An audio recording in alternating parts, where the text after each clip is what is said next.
Transformation Ground Control. Your source for all things business, technology, strategy, and change. If you're growing your business, leading change within your organization, or undertaking any sort of operational or technology change initiative, this podcast is for you. This show covers what you need to know about digital transformation, organizational change, operational improvement, and business growth. 5, 4, 3, 2, 1. And now, here's your host, Eric Kimberling.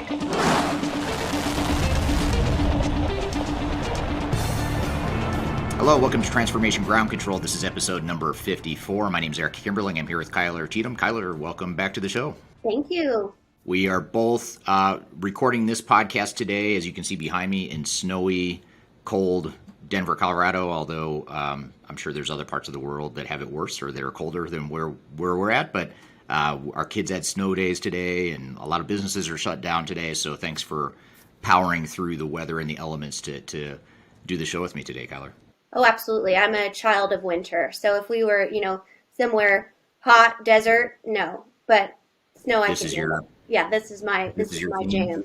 Yeah, I think I'm with you. The first 2 or 3 inches, I was enjoying it, but now looking at my driveway and realizing I'm gonna have to shovel that later and/or enlist my kids to do it. Yeah. Maybe realize maybe I'm not quite as excited, and also seeing the temperature dropping below zero later tonight. I'm sure, like I said, there's people in the upper parts of North America and parts of Europe that have it a lot worse. So I guess I shouldn't complain. Right. Yeah, so we've got a great show for you today, despite the weather, despite the elements. Hopefully, as you're listening here today, hopefully you're having great weather wherever you are listening in from today. Thanks for being here. I've got a great show for you today. We're going to start things off with sort of a rapid-fire series of hot topics that we'll cover. We're going to cover Industry 4.0 and manufacturing digital types of topics. We're going to talk about digitization in the auto industry, how data drives financial and digital transformations, as well as some other interesting topics. So we'll cover that in the first segment. And then later in the show, we have a first-time guest who's never been on our podcast before, but I suspect he'll be on multiple times now and in the future. And that is Clifford Martin, who is our executive vice president. And actually, that's inaccurate. It's not executive vice president. He's managing director of Third Stage Consulting in Africa. So it's our most recent office that we've opened internationally in Cape Town, South Africa. He's going to join us today from South Africa talking about how to manage system integrators and how to hold them accountable. So if you're going through a digital transformation, if you're working with a system integrator or a reseller, implementation partner, how do you manage those implementers and how do you hold them accountable? That's what we're going to talk about with Clifford. So I'm excited to have him on the show. And then finally, last but not least, the third segment today, we'll talk about the whole concept of technology agnosticism. Is that a word? Agnosticism? It is now. I just made it up because we do talk about buzzwords a lot on the show, and what better way to talk about buzzwords than to create our own? And that buzzword is technology agnosticism. Of course, I'm going to have trouble saying that term throughout the show, so bear with me on that. But we're going to have Nate Stroeher, who has been on the show before. He's a Director of Strategy and Transformation at Third Stage Consulting. He's actually recently promoted into a different role, so he's a practice lead now here at Third Stage in the United States. He's going to be on the show talking about just what does this whole concept of technology agnostic mean when you're going through a transformation? Why is it important? How can you be more agnostic as you go through your evaluation, your strategy, your planning, and your actual implementation as well? So we'll have Nate on the show to talk about that later in the show. But before we get to that, let's talk about some of these hot topics you've got here. This sounds like a really cool series of topics that you wanted to cover here today, Kyler. Yeah, absolutely. I want to start with Industry 4.0 because it was very interesting researching that, and probably all of our manufacturing professionals know a lot of this already. But when we talk about kind of the evolution into Industry 4.0, when we're transforming the manufacturing force, we're talking about all automation, robots kind of constructing products and what that looks like.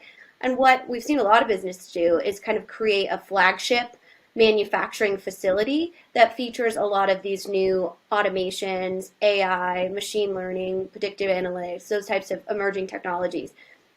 However, it can be next to impossible from my research to kind of make an existing manufacturing warehouse without completely scraping it into that fully automated piece of it. And I just wanted to get your feedback on that. So we're talking about things like flexible piping, extensive wiring, harnesses, like completely redoing manufacturing cells because the robot has, mobility constraints and different components like that. And then also completely redoing the product and the way that it's made so that it can be automated through that entire work stream.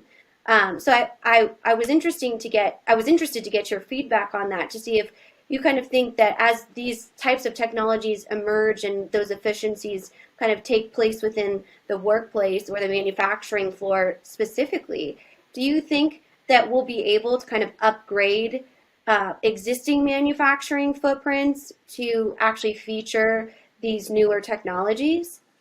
Yeah, I think we will, but I think the caveat to that is what you said, which is it's not just as simple as putting in the new technology. Oftentimes you have to rewire or reconfigure your shop floor and or your warehouse, especially when you look at, a lot of manufacturers out there, a lot of warehouses out there have these legacy layouts that have just grown organically over time. So as the company grows, as they take on new products, new raw materials, or open up new job shops within the factory floor, they sort of just organically grow into a hodgepodge or unstructured way of organization. So, it's not just, to your point, you can't just put in technology and assume that it's going to work in that environment. Same with your people, too. In addition to the physical layout and maybe reconfiguring physically how things are structured, you also have to retrain people and revisit your internal competencies and sort of rewire the organization in that way, too. And then certainly your processes and workflows have to change to keep up with the technology as well. So,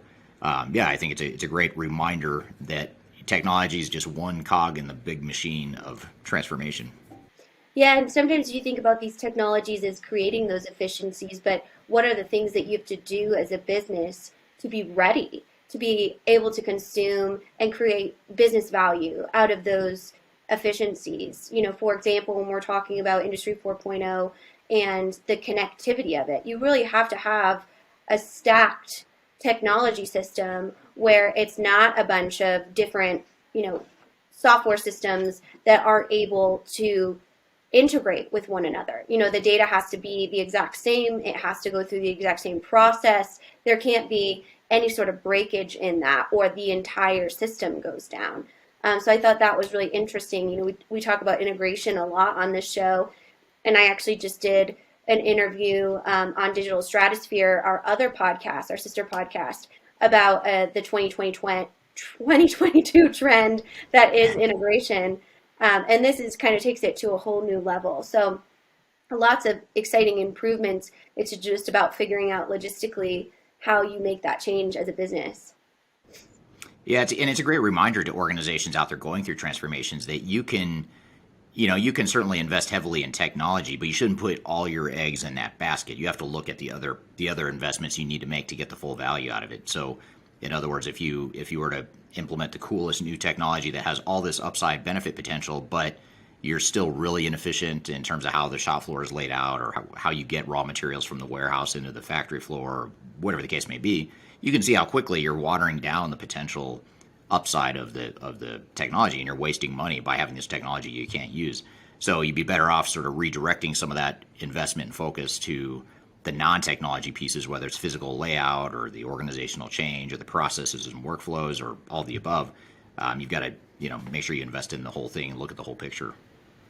Absolutely. And something else I found when kind of researching those 2022, it's going to take me to 2023 to be able to say 2022, just so everyone's aware. Without stuttering. I'm struggling with it. But when we talk about trends like data, which we talked a little bit about last week, and really focusing on what does data mean? Like what is the point of actually optimizing that data, being able to consume it, and obviously being able to take action around it to increase your overall production. And a lot of what I've been seeing as far as the messaging within the industry is really focusing on the data should be driven by the CFO and really financial pieces behind it so that you can understand what is the ROI. And that's really the data to focus on, is we might have all of this really interesting insights, But until it's going to actually create business value around revenue or the bottom line or whatever your business objective is. So I wanted to we talked last week about a CIO talking about change management. So now here we have some CEOs talking about CFOs. So I wanted to see kind of your reaction of really kind of charging the financial side of the business to really manage and run data migration and management. Yeah, great question. I guess on the surface, I'd say that that's a good thought. I mean, it certainly you certainly want to counterbalance the IT focus to where it's not just a technology project, it's not just an IT project. So I think that part of it's on the right track by engaging the CFO or maybe making the executive making the CFO be the executive sponsor. But that only gets you so far. So in other words, it's if you have a CFO as the executive sponsor and that sort of becomes the focus or the priority of the transformation, then you're probably going to get good reporting. You're going to have good GL, good financial processes, but it still may tell you more accurately how screwed up your operations are. So the good news is you got better visibility to know how screwed up your operations are. So you really need someone from the operational side too. And when I say operations, some people would argue that finance is operations, depending on what industry you're in.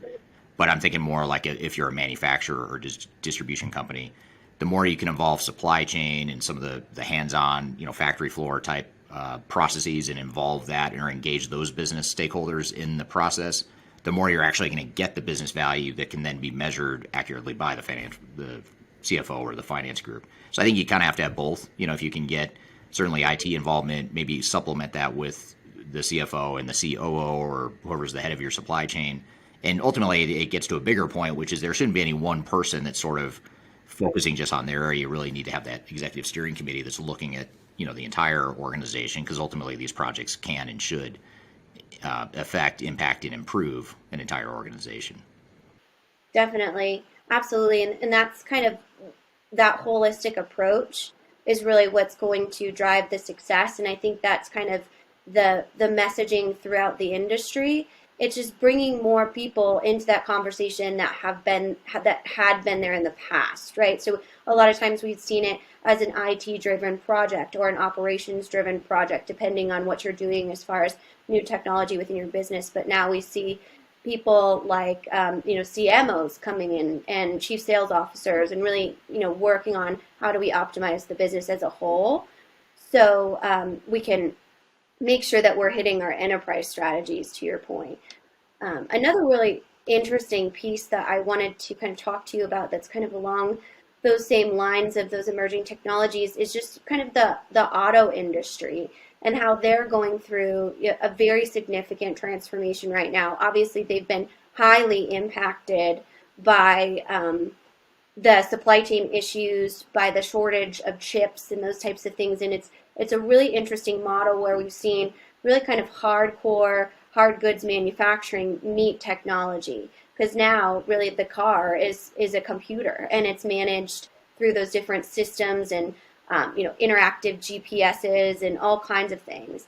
Also, in kind of touching on the 5G conversation that we had just a few weeks back, we look at their mobile hotspots now and creating that connectivity and the difficulties in kind of bridging into the telecommunication industry because it's heavily regulated, as we all know. So I wanted to get kind of your feedback on just being in an industry, if you've ever seen that transition from more of like a hard goods manufacturing to becoming almost like a technology company when that wasn't something that was expected. Yeah, I mean, you sort of saw it maybe on a different scale with the retail, the bricks and mortar retail industry. Those companies have been sort of forced to become more e-commerce and data and technology driven organizations. They certainly still deliver goods and products at the end of the day, but it's a totally different customer experience, and they've had to change their business models to keep up. A more recent example might be the whole taxi / Uber / Lyft service model. Those are tech companies. Some would argue they're transportation companies, but really they're tech companies. And then same with food delivery as well. All the technologies around getting a home delivery of different restaurants to your home, and now even just having people that can bring you products from other stores besides grocery stores or besides restaurants. All that's becoming kind of an emergence of technology that's totally transforming or changing the business model or the way that people think about those industries. Absolutely, and almost how the business is structured, right? And how that looks really building out that IT support, even if you do have a third party vendor that's really creating and implementing the software. How do you manage customer service and all of those different levels that maybe wasn't something that you did in the past? Right. Yeah, absolutely. One of my favorite examples of that is a brand I'm super fond of, which is Rent the Runway, which is basically a way to rent designer clothes and then you send them back. So I always use them like if we have to go to a wedding, you order it through the app, they send you a bunch of different sizes, you wear it, and then you send it right back. And I know customers that have done that for things like maternity clothes or something that they needed on like a part-time basis. But when the founders built Rent the Runway, they built it as a technology company and focused it only on the user experience within the app, and then also raising capital to get that type of inventory, which I can't even imagine what that was like. But just that transformation into, it sounds like a retail business, but it's actually not. It's actually an app-based technology conglomerate. Yeah, it kind of reminds me too of I don't think this is exactly what you're alluding to. I'm not familiar with the Rent the Runway or how their pricing works, but I don't think I'm in their target market either. I'm guessing. I honestly don't know if they do men's clothes. They should, but I don't. I have no idea. So, but it just brings up the point of this whole subscription model too. I think that's another way that technology has affected businesses. Even non-tech businesses are trying to figure out ways to create more of a subscription offering or subscription model, sort of like what Netflix pioneered, way back when. oh yeah, Back when they were mailing DVDs or yeah. whatever, they sort of pioneered that whole subscription model even before they become the tech powerhouse that they are now. Yeah, and they've stayed that way, right? We've seen a lot of people go into that, either be acquired or anything like that. But Netflix has really owned that space and continued to evolve with the technology and stayed competitive in a lot of big industries. Obviously, are in that now. So, and it's almost made cable completely obsolete. You know. Yep. So, Yeah. Another example of how technology has totally disrupted an industry and made the incumbents somewhat obsolete. right, absolutely. And the last thing I wanted to mention was about one of the software vendors we work with quite a bit, especially in our mid-market, which is Infor. They recently had their annual conference, and Kevin Samuelson, their CEO, talked about kind of the future of their business model. And they openly kind of talked about the issues they'd had in implementing their software, specifically with a large retailer, a British retailer, where they lost about $6 million in an ERP failure, which for a company of that size is pretty considerable. We hear the $1 billion failures with Nike and things like that, but really these do hit hard if you are more of a mid-market company. And they talked about their evolution to making their product more industry focused and reference things like the healthcare industry or the public sector, aerospace and defense, what that kind of looks like in more focusing on industry based. So we talked a little bit about kind of the evolution to best of breed and being more flexible solutions. I wondered if you might give us some insight or your feedback on if you feel like this is kind of where the software vendors will go and to really become a niche solution for specific industries, for that referencing of fact of being everything to everyone and having a lot of big, very public failures. Yeah, first of all, I have to ask, was the failure of Travis Perkins? Is that the one that they refer to, or did they not mention the name of the You're retailer? not supposed to put me on the spot. I feel as though we discussed this. No. Let's see. I think it's Elmer Perkins, if I am not wrong. So, Okay. Perkins fiasco that resulted in Infor paying the British retailer about $6 million after a failed implementation of M3 in the cloud in 2020.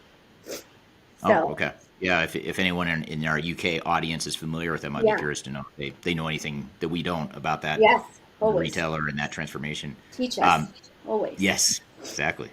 But I'd say that you know you hit the nail on the head, which is that I think ERP vendors are always struggling with how can we create this mass solution that scales, that can do all these different functions for all these different types of businesses. The more they do that, the more they struggle with, say, because you mentioned auto manufacturers a minute ago, I'll talk about an auto specific ERP system, which is Plex Systems. So Plex Systems is a product out there in the marketplace that focuses on auto manufacturers. That's sort of their bread and butter. There's others too. I mean, other industry verticals have products that fit, within them, like professional services and government, nonprofit. Unit 4. Unit 4 is a product that kind of hones in on those industries. So you're always going to have like these big vendors like Infor. They're trying to be everything to everyone. Then you're going to have the Unit 4s, the Plexes of the world. Ep54, focuses on manufacturers, and there is always going to be this conflict between the two. Do we try to be everything to everyone, or do we provide industry solutions? And I think, it sounds like that's Infor's way of trying to walk a fine line between both. Although I will say Infor is a little bit more focused than, say, an SAP or an Oracle. I think SAP and Oracle, Microsoft Dynamics too, they all struggle a little bit more than maybe Infor does, because they are truly trying to be everything to everyone, whereas Infor does have sort of its sweet spots, and they're pretty, they're fairly focused when you compare them to some of the bigger vendors, although they are a big vendor. So I don't know if that answers your question, but I think I think ERP vendors are going to have to go that way just to ward off the Plexes of the world, the Unit 4s, the Workdays, or the Salesforce on the CRM side. All those niche players, they're going to have to do both, play offense and defense, if you will. Yeah, absolutely. I thought it was refreshing from a software vendor to hear like, hey, we haven't done that good a job, so we're going to do a better job in these 3 areas. I think that's a really smart, strategic decision that we don't typically hear that transparency on the software side.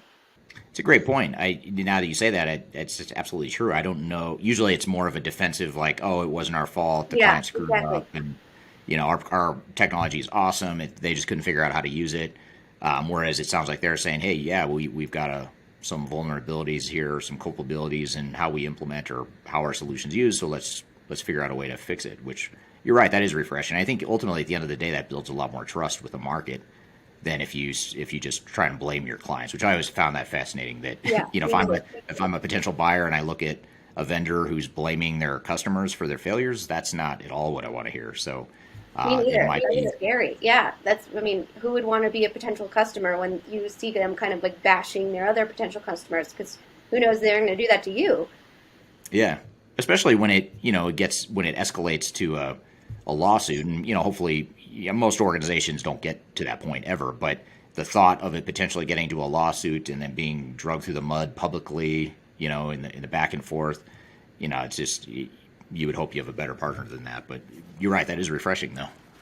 Yeah, and I enjoyed your conversation at the live stream with Clifford earlier this week. And just a reminder to our audience, Eric does his live streams every Tuesday morning. So make sure you can set a reminder on his YouTube channel as well that will notify you when they're starting. But we talk a lot about SI partners and just, vendor partners in general, and how to make sure that project ownership or that transparency translates when going through a digital transformation. Yeah, and excited to have Clifford on the show to play this discussion here, where we talk about how to manage system integrators and how to hold them accountable, which is a fascinating topic, something that we're passionate about, and we help a lot of our clients do just that. So we'll have Clifford Martin on the show here in just a minute, but before we bring him on, we'll take a quick break, and we'll be right back with more Transformation Ground Control.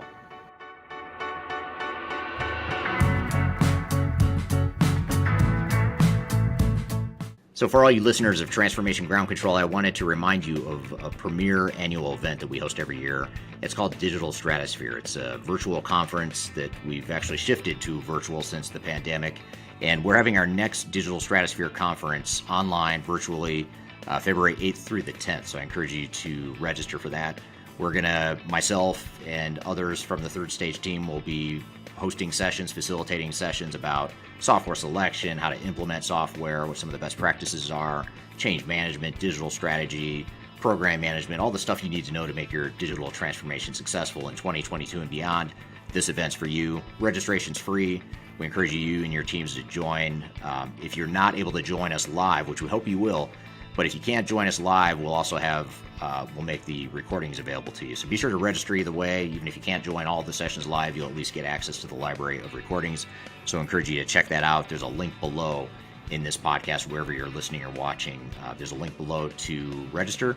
And you can also just go to our website at Third Stage, and it's spelled THIRD, stage-consulting.com. At the top of the page, you'll see an icon for registering for Digital Stratosphere. So be sure to check it out. Digital Stratosphere, February 8th through 10th. Hope to see you there.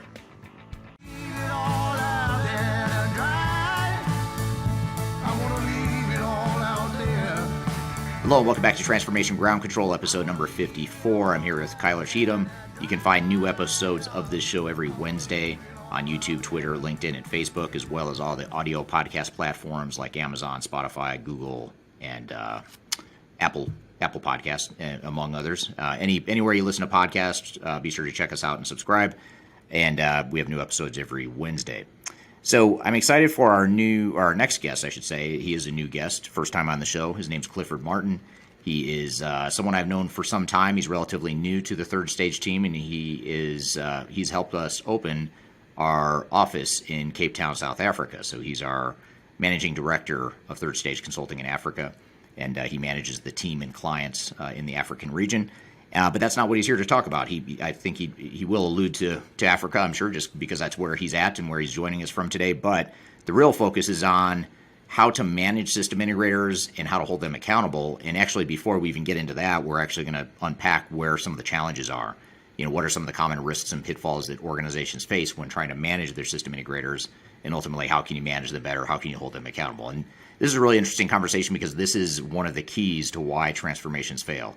It's because organizations sort of abdicate responsibility. They outsource to their system integrators. System integrators do what's in their best interest, which is generate as much revenue as possible, which is not in the best interest of the client.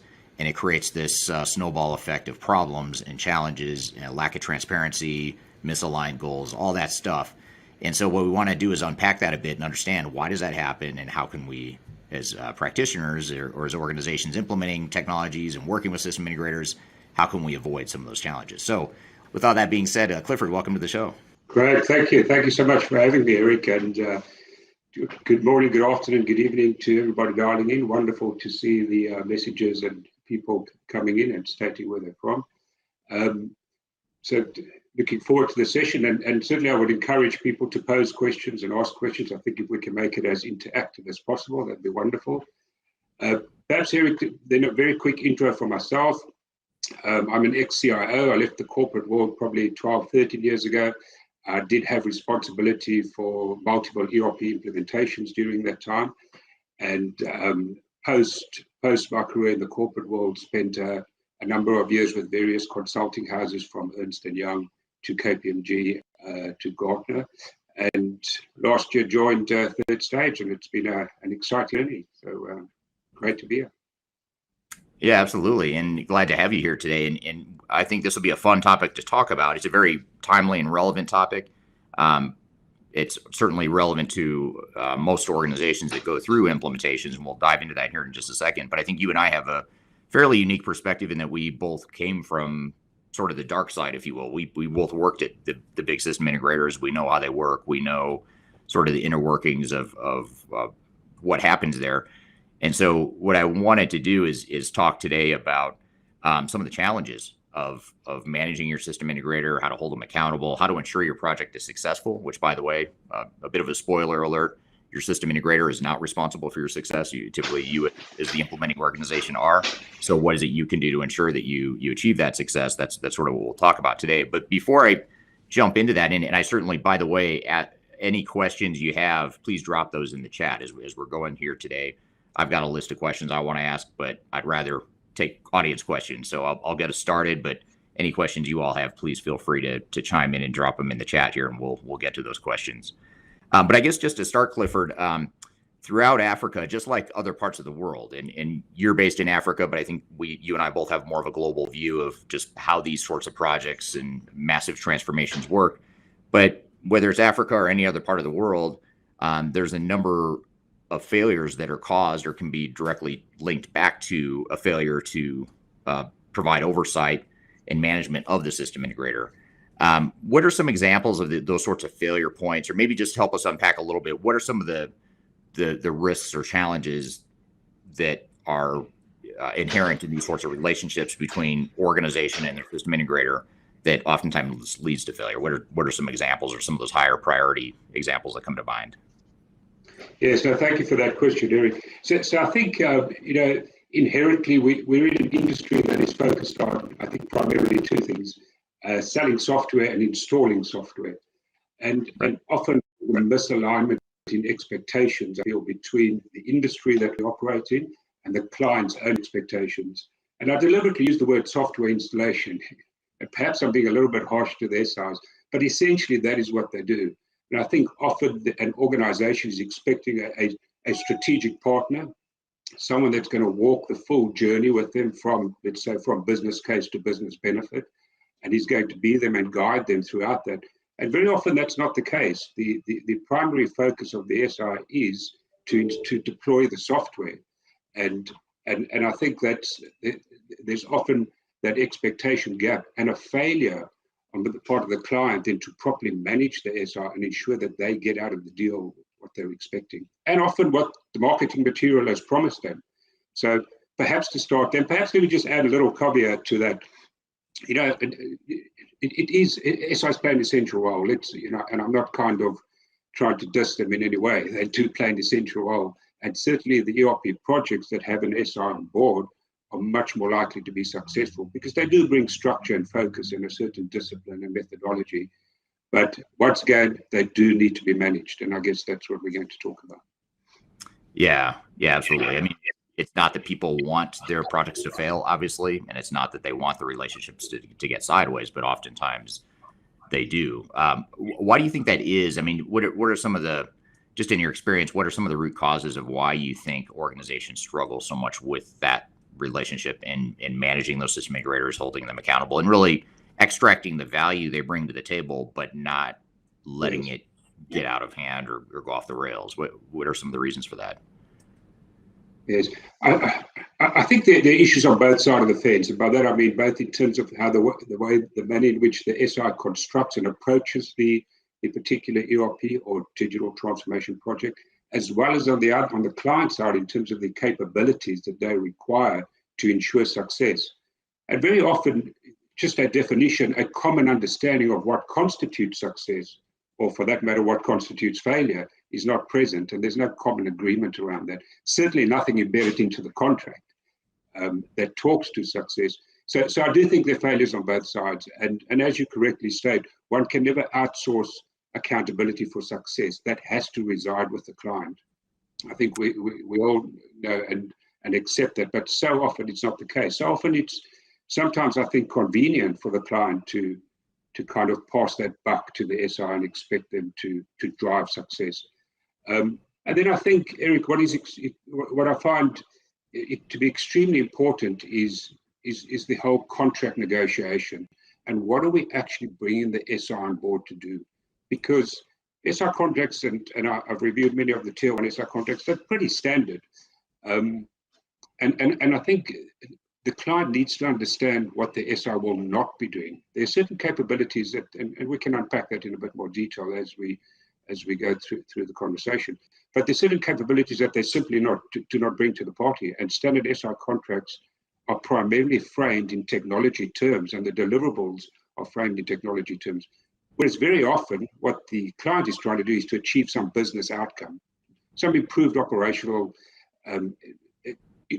experience, or bringing new business capabilities to the party, or enabling their strategic objectives, whatever the case may be.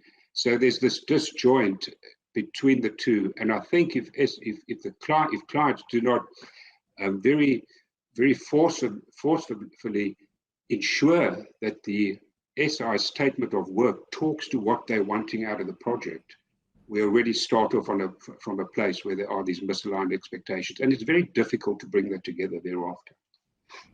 Yeah, you bring up a good point there around the fact that technical deliverables aren't necessarily what organizations are trying to get out of these transformations at the end of the day. It's certainly a key part of the output. You need those deliverables, but there's a lot more to it than just delivering a system that works from a technical perspective. So I think that sort of myopic focus that system integrators have, which is why you hire them, by the way. You hire them because they have that depth of knowledge. They know the software really well, whatever software it is you're deploying.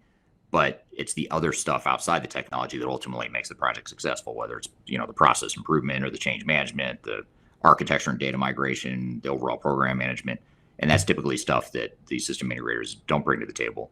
It also seems like that a lot of times, tell me if you agree with this or if you have thoughts on this, but it seems like also there's a sort of two other dynamics at play when organizations are managing their system integrators. First of all, the organizations typically aren't experts in whatever sort of deployment you're doing or any sort of digital transformation, which is why they've hired the system integrators. So there's on one hand, you can understand why you hire the system integrators. They're there to sort of fill the competency gap that you don't have internally.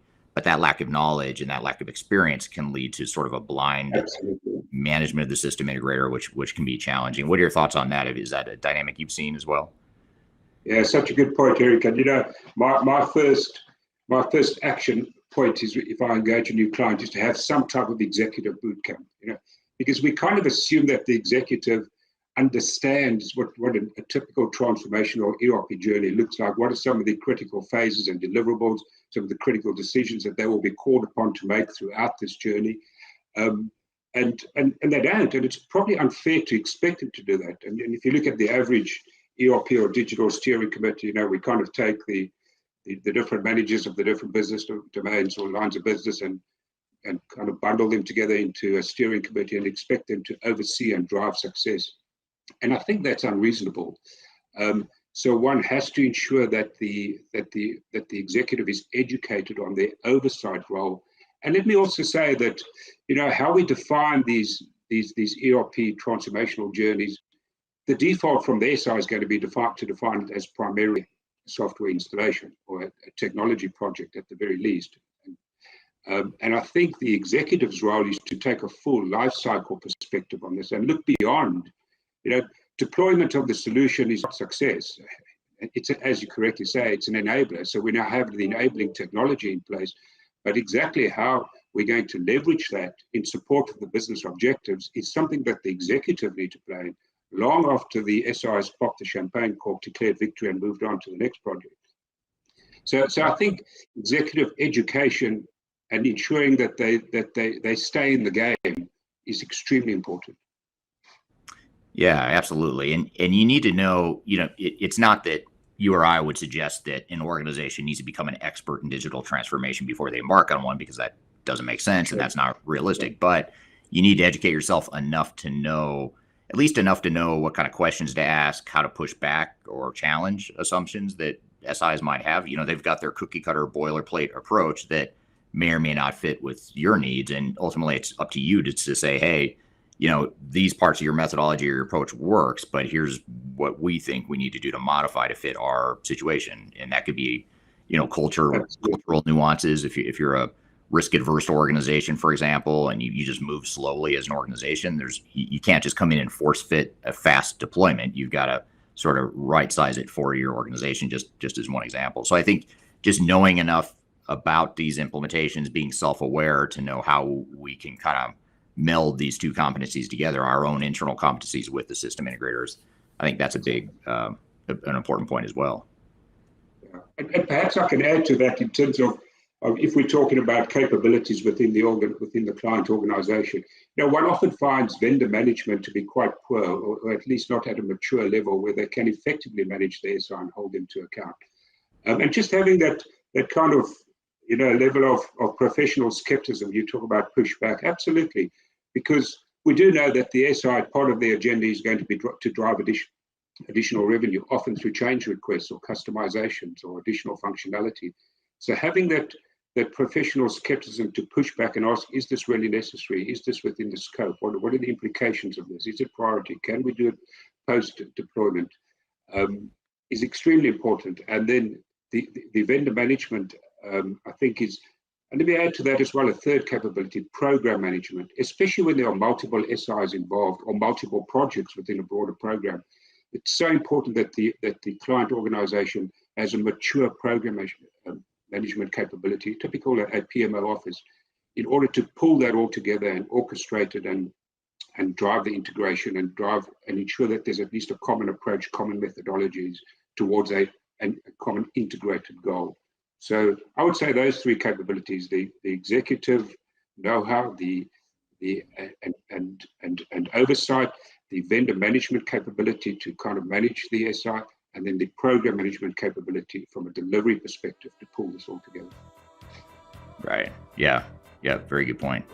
All right. Thanks for that, Clifford. We're going to take a quick break and jump back into this conversation. But before we do, we'll take a quick break and we'll be back with more Transformation Ground Control.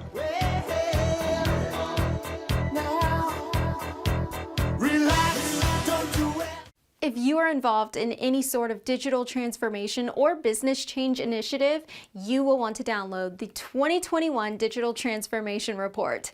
With its comprehensive overview of business and technology trends and best practices, this report is a must-have guide for any transformation project or executive team. Download this free report by visiting Third Stage Consulting at thirdstage-consulting.com.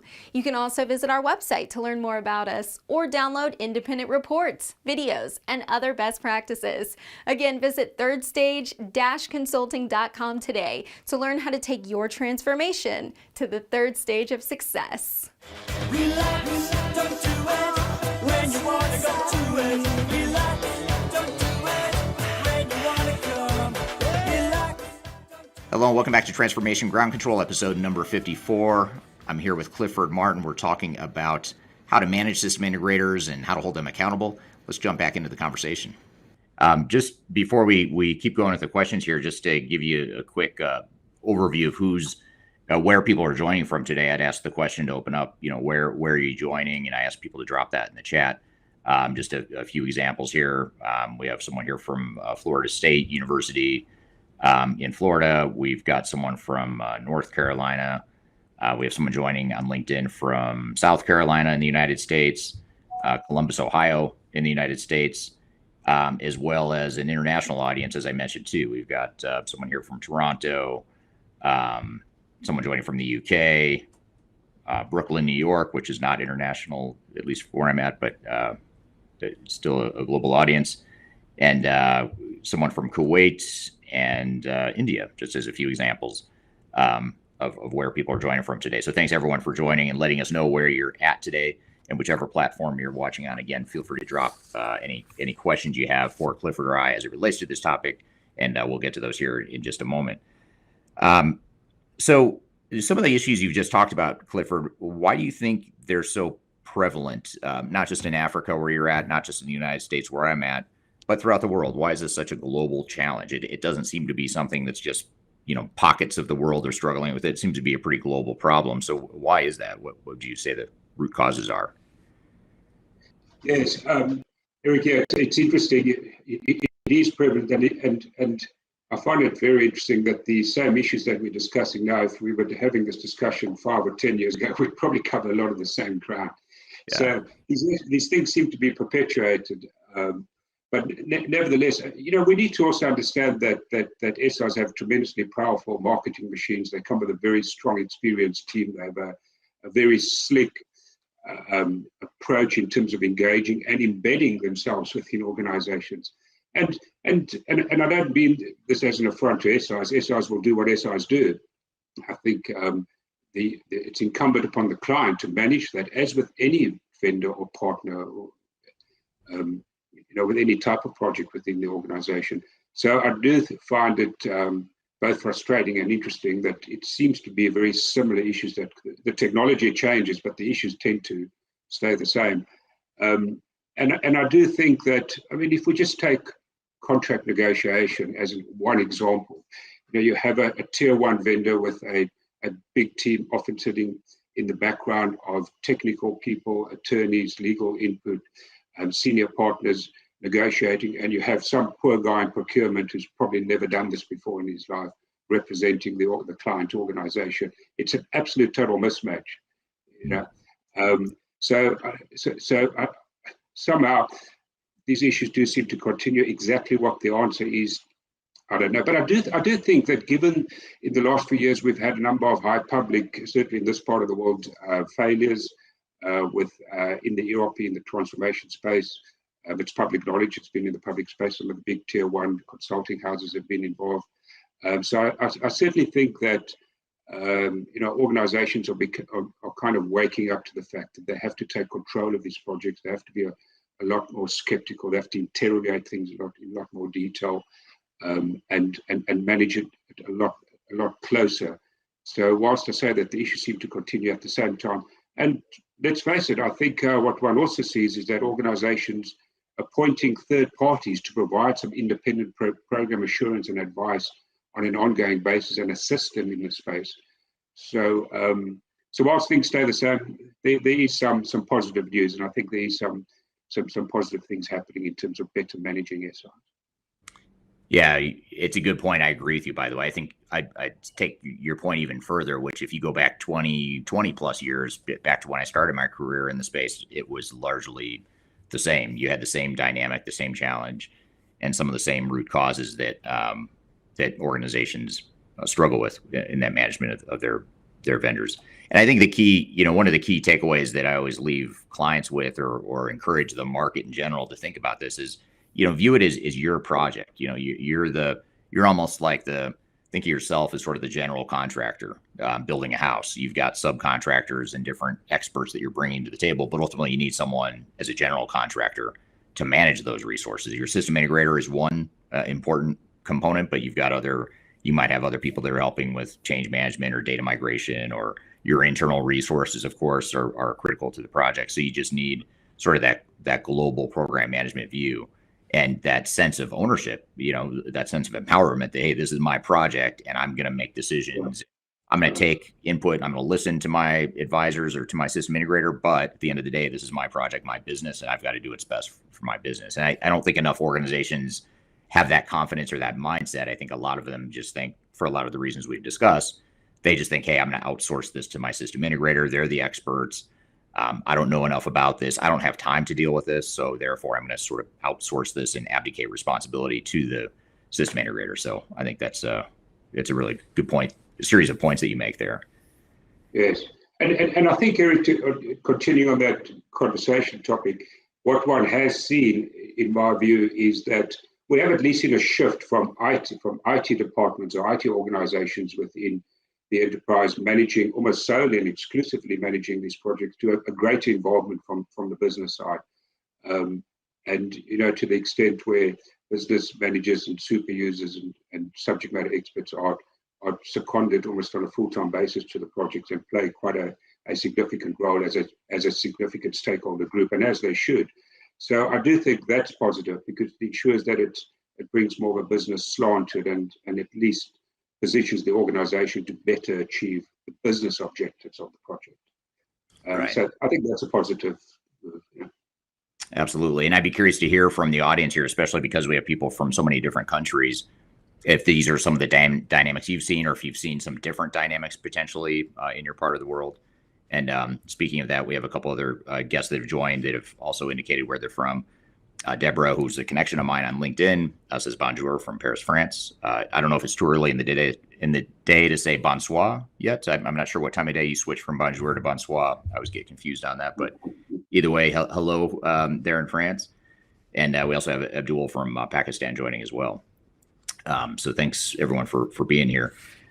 So when you think about some of the larger system integrators, and you and I both come from an environment or from one of the bigger system integrators, what are some of the unique challenges of dealing with a larger system integrator that organizations should be aware of, like a Deloitte or Accenture or KPMG, whoever it may be? Yes, I think it's always a question as to what model does one adopt. Is it a multi-vendor model? Do we kind of throw the baby out with the bathwater and give it all to one large SI? And then pretty much be fully dependent on that SI. So there are different models at the opposite end of the spectrum. I have seen some organizations quite successfully cherry pick the best independent contractors out of the market and utilize that. That's an exception. So I think that is an important question at the outset of the transformational journey or ERP project. But I personally do favour a bit of a mixed model. I think having, and certainly I do favour building a very mature capability in the organisation to be able to manage these different vendors. But one's always going to have a lead SI. I think that is important. And it does sometimes make sense. I mean, we go back to our earlier point, there's certain capabilities that the SI does not bring. So you have a choice as to whether to plug that gap yourself as the client or to bring in some independent players. And the typical areas are data cleansing and migration, training, user acceptance testing, change management, post-go-live support. There's often a kind of hypercare period for 2 to 4 weeks where the SI stays on board before they try and kind of hand you over to their outsource arrangement. So I think there are pros and cons. And one thing that I think is absolutely essential in terms of managing the large SIs, Eric, is that one has to have some type of predefined quality criteria linked to the deliverables, clearly defined in the statement of work, and preferably linked to the billing schedule, so that it's not just a time and material driven contract or fixed price contract, but there's some incentive for them to ensure that they deliver to a predefined and documented level of quality and completeness, whether that's testing or design or data migration or customization, whatever the case may be. And certainly the standard SI, tier 1 SI contracts are not going to come with these. They are not going to give you the ammunition by which to manage them or the tools by which to manage them more effectively. You need to, as the client, ensure that you embed that in the contract up front. And then it's easier. It's not easy, but it's easier. I do find that the tier 2 vendors are more open to negotiation. They're more flexible in terms of their standard contract T's and C's and statements of work. But certainly at the tier 1 level, I think it's quite a tough negotiation process to get those types of clauses embedded in the contract so that you can better manage that SI. Yeah, agreed. Yeah, I agree totally with that. And it seems like, with the big system integrators, it seems as though there's so much money at stake for these system integrators when they have these bigger projects. If they've got 10, 20, 50, however many full-time equivalents on a project, that's a big revenue stream for them. And so one thing I noticed when I was at one of the system integrators is we would spend an inordinate amount of time just figuring out how could we not only keep those 10, 20, or 50 resources on the project, but how could we add a few more? How could we get some more people embedded in the project? And there's also a sense of sort of a curtain, like don't look behind the curtain. Like if I'm the project lead or if I'm the partner at one of the system integrators, I remember being at the system integrator, there was sort of an imaginary curtain there that's like you would have the lead face of the team that would go deal with the client, but everything we were doing behind the scenes, there was almost like an intentional arm's length distance, so the client didn't have the visibility to see why there were so many people on the project, what were we doing, who's holding us accountable, and so it's a conflicting interest. There's a conflict of interest there because the system integrator is trying to maximize their revenue. You're just trying to make your transformation successful at the optimal cost, and those two things are in direct conflict. So, is that a dynamic you've seen, or do you have any suggestions on how to navigate that? Sure. And if I may just divert to the questions, there's a great question I've just noticed from, I'm not sure if it's Hassan Kabara, talking about how to manage that SI, and specifically the example that they mentioned is post-go-live.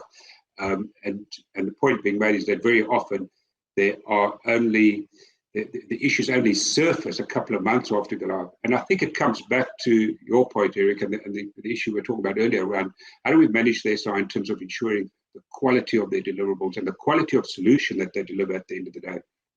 And I tend to advise clients to steer away from and talking in the post-go-live space now, to steer away from time-driven measures, i.e. we will provide 6 weeks, 8 weeks, 2 weeks support, and move towards quality-driven metrics. we will be on board until you have executed all your critical business processes, until a critical mass of your end users have logged onto the system and are able to access and perform their duties, until you have executed all your significant business cycles, whether that be the budgeting cycle or performance management cycle or year end or month end, whatever the case may be. So I think and of course it's too late then, when you do pick up issues, because probably if you hadn't read the fine print in the contract, through the process of user acceptance testing, you've adopted the solution, and to a large extent, you've diluted your ability for remedial action, for recourse, and going back to the SI and saying, hold on, there's some issues over here which emanate from the project. So I think it's so important that we have those quality metrics throughout the different phases, as well as post-go-live, and that we hold the SI to account to ensure that the solution is within a reasonable time stabilized in the business, and that the organization starts to leverage, and it at least is on a trajectory towards achieving the original stated benefits which gave rise to the project. So to me, it does come back very much to ensuring that the statement of work and the contract is properly structured so that you can hold the SI to account for their deliverables. Right. Yeah, and even just within that too, just taking a more active hands-on role to know, what are these different work streams, different tasks and deliverables that different team members from the SI are working on. And, being a part of that, because I think, again, a lot of times organizations take sort of an outsourced mentality or a delegation mentality where system integrator is going to do it for X amount of time and money, and I'm not going to worry about how it gets done or how the sausage gets made. But you should worry about how the sausage is made, because it's your business. I mean, you're the one that's going to be living with this for years or decades to come. So you need to make sure you're involved in that. All right. Thanks for that, Clifford. We're going to take a quick break and jump back into this conversation. But before we do, we'll take a quick break and we'll be back with more Transformation Ground Control.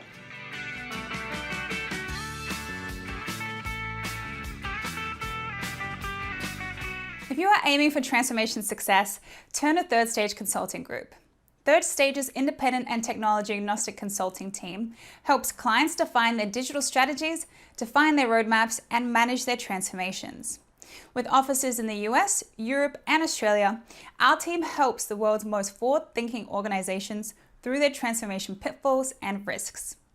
If you are embarking on a digital transformation or business change initiative, contact Third Stage Consulting to see how we can help you reach the third stage of transformation success. Learn more about us and download independent reports, videos, and other best practices at thirdstage-consulting.com.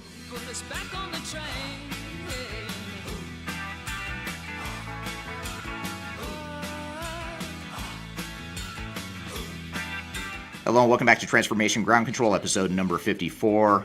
I'm here with Clifford Martin. We're talking about how to manage system integrators and how to hold them accountable. Let's jump back into the conversation. Sure. What about this? Here's a question that's somewhat similar, and this is from Sam Graham. Hello, Sam. Good to see you again. Sam is a regular attendee for a lot of these live streams we do, and a great participant. He always has really good questions. But the question is, you mentioned training, but do companies need ERP education as well so they can understand and challenge the SI's advice and decisions? What are your thoughts on that? Yeah, great question. And it comes back to our earlier discussion about executive bootcamp, and not just at the executive level, but absolutely, Eric, and thank you for that question. And it kind of, to me, starts with how do we define this journey? Because if we're going to allow the industry or the SI to define it, it's going to be pretty much defined as a technology project with success achieved at the point of deployment of the solution. And of course, we all know that's not the end of the project. It's not even the beginning of the end. It's perhaps the end of the beginning, in terms of that all your work still lies ahead of you in terms of deriving business benefit. And there's no good reason to implement an ERP, in my view anyway, even a technical upgrade, unless it's going to achieve some business benefit, or as a minimum, remediate some risk within the organization. So I do think that defining what this project looks like, what is that life cycle, and the role that the executive needs to play over the full life cycle is fundamentally important. So in a nutshell, absolutely, it is unreasonable to throw, a hodgepodge of executives together and expect them to successfully play a meaningful role in over the full life cycle of the project. I think it's unreasonable without some education. Right.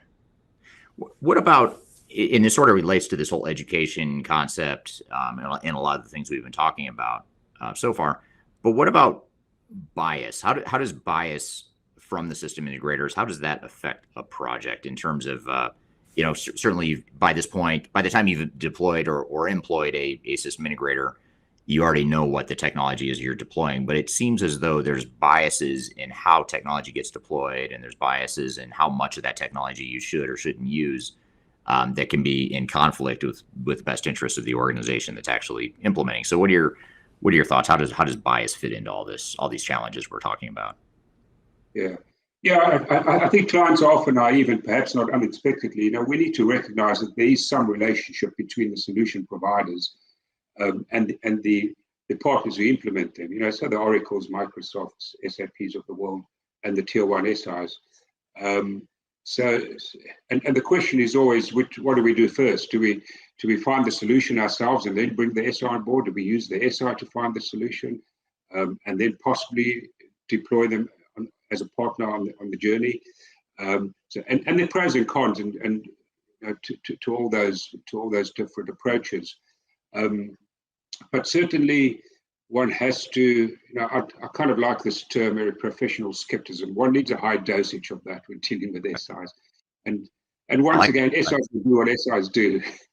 But we do need, and from the beginning right through to the end of the project, because let's face it, they are going to try and generate additional revenue. And in most cases, the senior partners and directors on that project are personally incentivized to generate additional revenue. And there's certain ways they're going to do that. I often find that, in one, I like to think it's an extreme example. I had an example where a senior partner for a tier one vendor actually chaired the client's change advisory board, i.e. the forum through which all change requests came through for increasing the scope of the project. Now, that's a clear conflict of interest. One cannot have that because with the best will in the world, you cannot expect that individual to be making objective decisions around your business, your money, and to what extent you increase the scope with the requisite implications on the budget, the quality, and the timeline of the project. So I do think it comes back to ensuring that there's very clearly defined roles, and that in terms of the decision-making that resides and is retained within the organization, we cannot give that up to the SI because it is unfair to expect them to make decisions in our interest as a client when they are subject to all these other pressures back in their own organization to grow the account. Yeah, and it's not just from a services perspective either. I mean, that's probably the bigger, more immediate risk that you have is that the SI is trying to grow their account, grow their revenue stream from the services side. But then there's also this bias on call it the product or the technology side, where it's sort of like you're kind of going in with blinders. If you're implementing SAP, for example, I'm thinking SAP first for everything, which may be the answer most of the time, but there may be parts of your business where we should not be using SAP or whatever ERP system for that. We should be looking for a third-party bolt-on, or maybe we should be creating a custom solution. I mean, that's not the end of the world if we do something like that. But your system integrator is going to push you toward that product in all instances, or in most instances. So I think that's a challenge a lot of organizations face too. Would you agree with that?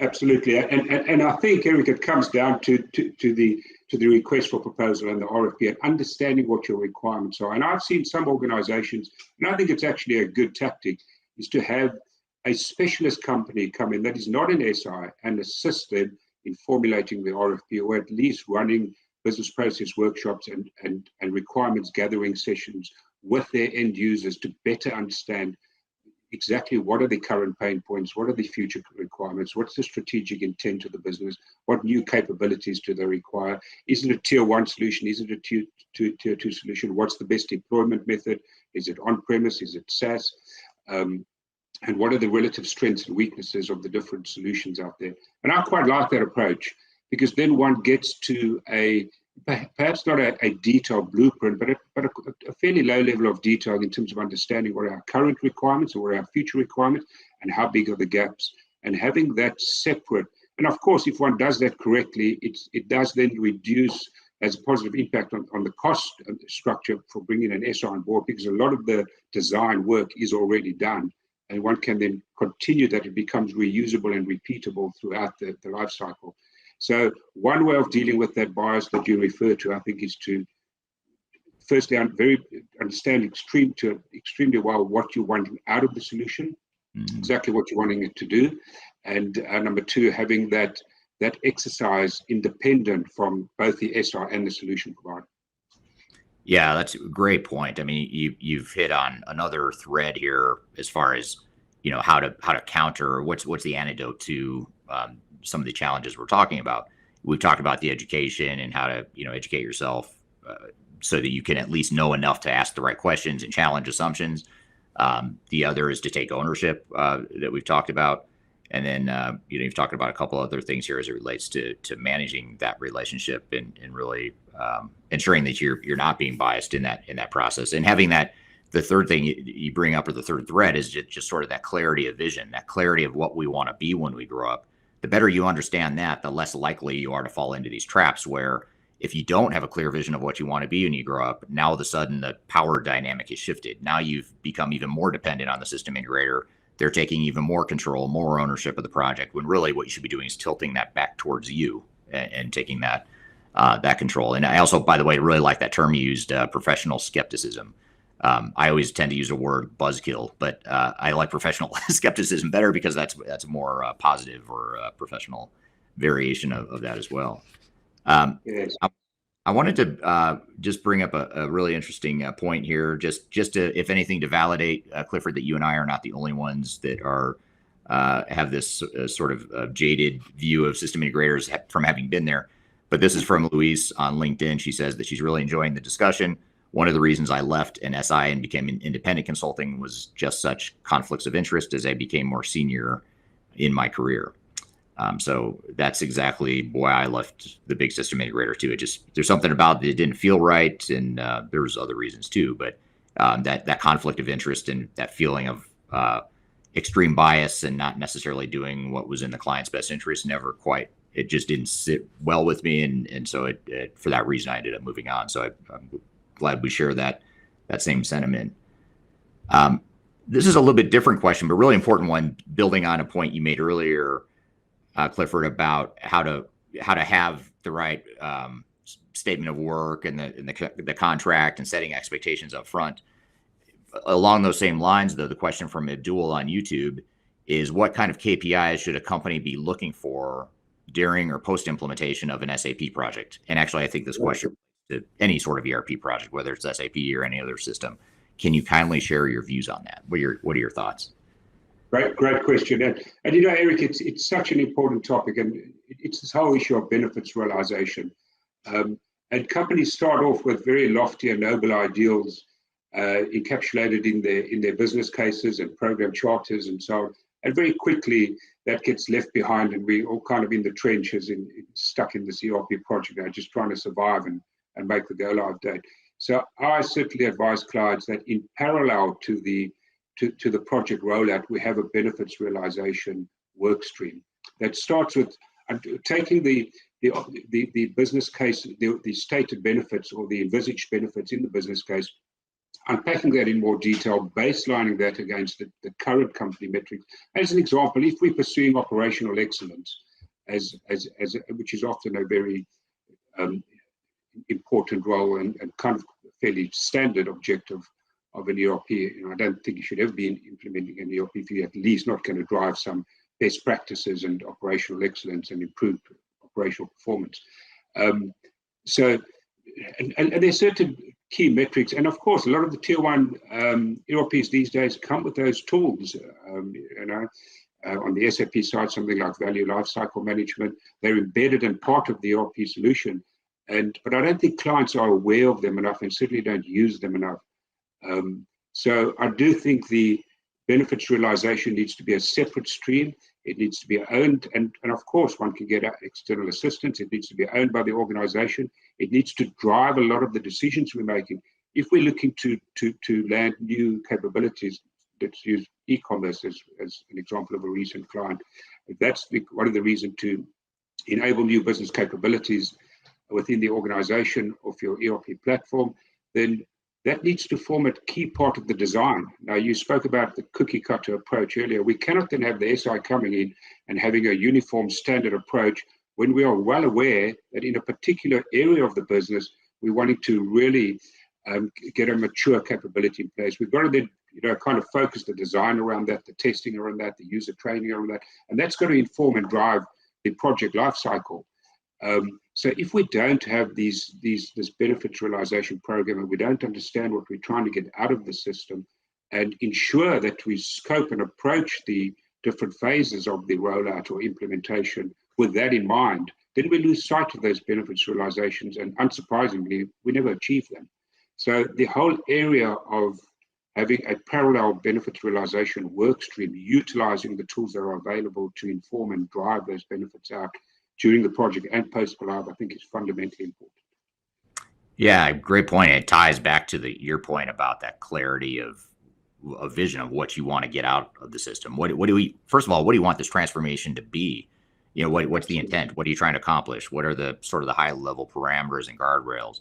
Having those clear expectations and understandings, as well as the metrics that support that, it's just another arrow in your quiver to give you more ownership and more control and more accountability of the project as well.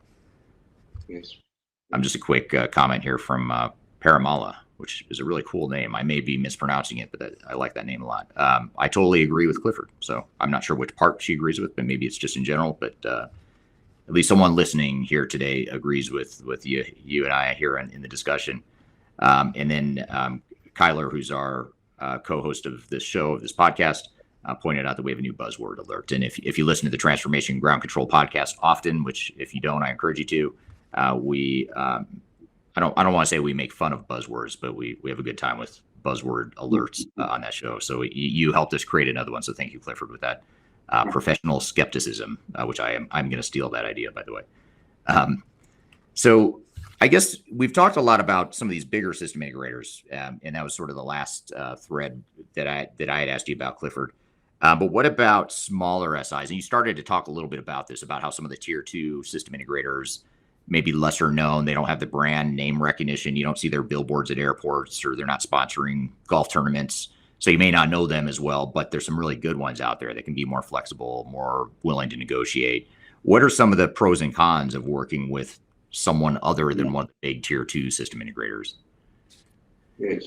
So I think with the tier 2 system integrators, they don't generally have the breadth and depth of skills that a tier 1 would bring, and especially if, as happens, there's some churn and turnover of resources on projects, they're not necessarily able to instantaneously replace them with a similar level skill. So that is a risk. I do also think that sometimes their implementation methodologies are not as robust or comprehensive. And certainly I'll give credit where it's due. The tier 1 SIs have a well-tuned, comprehensive and robust implementation methodology, whether they borrow that from the solution providers, an Activate or a SureStep, or in the case of SAP and Microsoft as examples, or whether they have their own. They're generally quite similar, but they bring that to the party. And I do believe that governance is such an important aspect in terms of being successful in this area, having effective governance. And so one does find that the implementation methodologies are a little bit lighter, perhaps a bit weaker. They don't necessarily have all the trackers and templates and tools that come with the tier 1s, and the one therefore has to augment that yourself.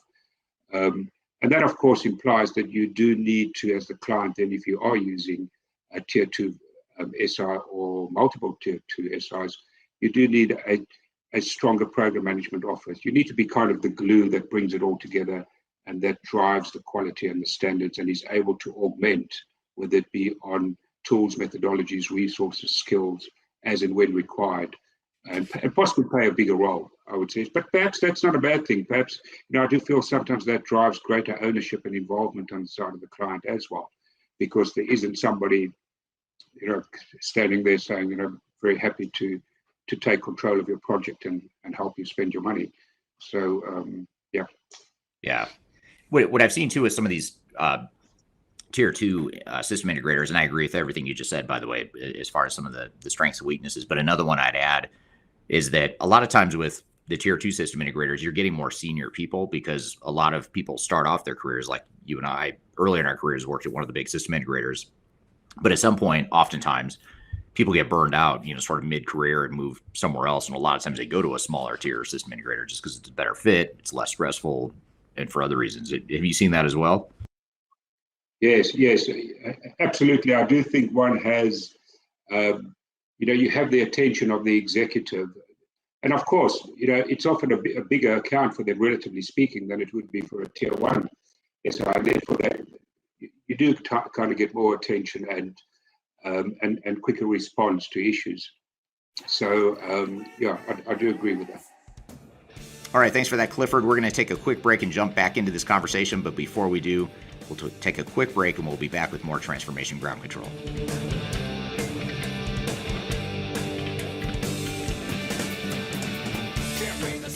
So for all you listeners of Transformation Ground Control, I wanted to remind you of a premier annual event that we host every year.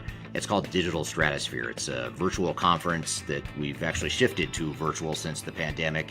And we're having our next Digital Stratosphere conference online, virtually, February 8th through the 10th. So I encourage you to register for that. Myself and others from the Third Stage team will be hosting sessions, facilitating sessions about software selection, how to implement software, what some of the best practices are, change management, digital strategy, program management, all the stuff you need to know to make your digital transformation successful in 2022 and beyond. This event's for you. Registration's free. We encourage you and your teams to join. If you're not able to join us live, which we hope you will, but if you can't join us live, we'll also we'll make the recordings available to you. So be sure to register either way. Even if you can't join all of the sessions live, you'll at least get access to the library of recordings. So I encourage you to check that out. There's a link below in this podcast, wherever you're listening or watching. There's a link below to register. And you can also just go to our website at Third Stage, and it's spelled THIRD, stage-consulting.com. At the top of the page, you'll see an icon for registering for Digital Stratosphere. So be sure to check it out. Digital Stratosphere, February 8th through 10th. Hope to see you there.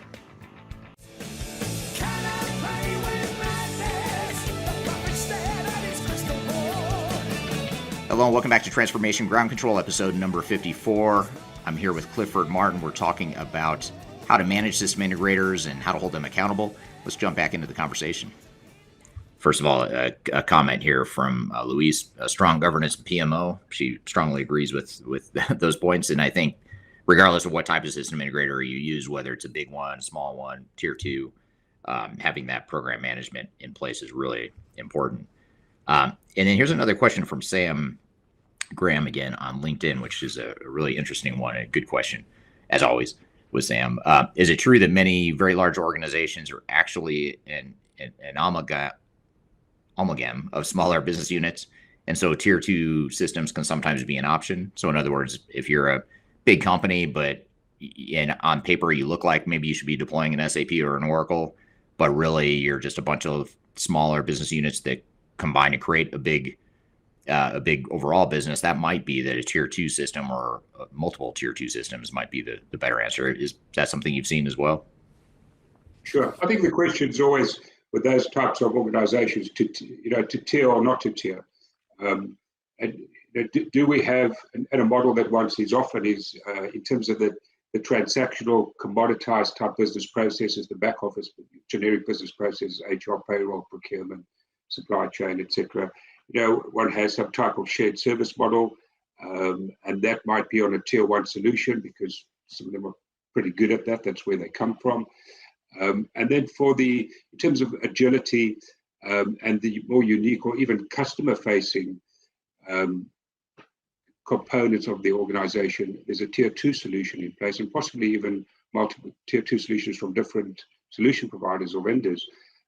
So certainly, I do think that's a critical question. It's not necessarily a one-size-fits-all for the entire organization. where you do have a central head office with multiple branches or multiple subsidiaries and divisions, and especially when they're in different demographics or countries, time zones, etc. Yeah, so it's a good question, and I think one should always consider that for those types of organizations. Right.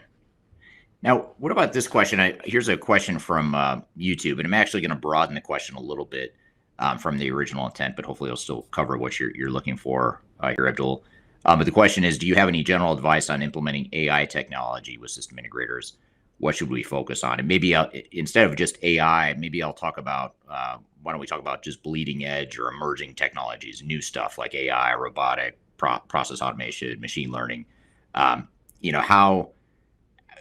lot of times these system integrators and software vendors are really pushing some of these newer emerging technologies, which may or may not make sense for where you are as an organization in your journey. And you really have to look at, how big of a jump is that? Are we ready to make that leap now? Should it be in the first phase? Maybe it's a later phase that we deploy it. How would you suggest that an organization navigate some of those decisions around newer, more robust, emerging technologies with the system integrator? How do you suggest they handle that? Yes, and I think, Eric, perhaps to start in terms of responding to that question, as you correctly say, the tier one vendors, these days it's about the digital platform, not just kind of the ERP back office system, and they do or claim to have these new emerging technologies, whether it's machine learning or AI, IoT, whatever the case may be. And yeah, and to a large extent that is true, but there are still maturing solutions, and they're not necessarily fully matured in the marketplace yet. So certainly those types of solutions are gaining traction and are being deployed and effectively deployed. But I think the client organization needs to ask themselves, as you alluded to, are they ready for this? Do we have a digital savvy executive? Do we have that type of innovative culture that's going to be able to exploit these types of technologies? And very importantly, have we bedded down the basic foundation and our transactional backbone within the organization, because we cannot innovate off an unstable foundation. And too often, I think organizations want to take this leap and are pushed by the market, and certainly by the solution providers and the SIs, to move into that emerging digital technology space, but they have not yet bedded down that core foundation that allows them to just be in the game, not necessarily to win in their markets, but at least to play the game. And I think it's fundamentally important that we get that part of the organization stabilized, and that there's a very specific use case and business case for engaging any SIs or deploying any of these so-called emerging technologies.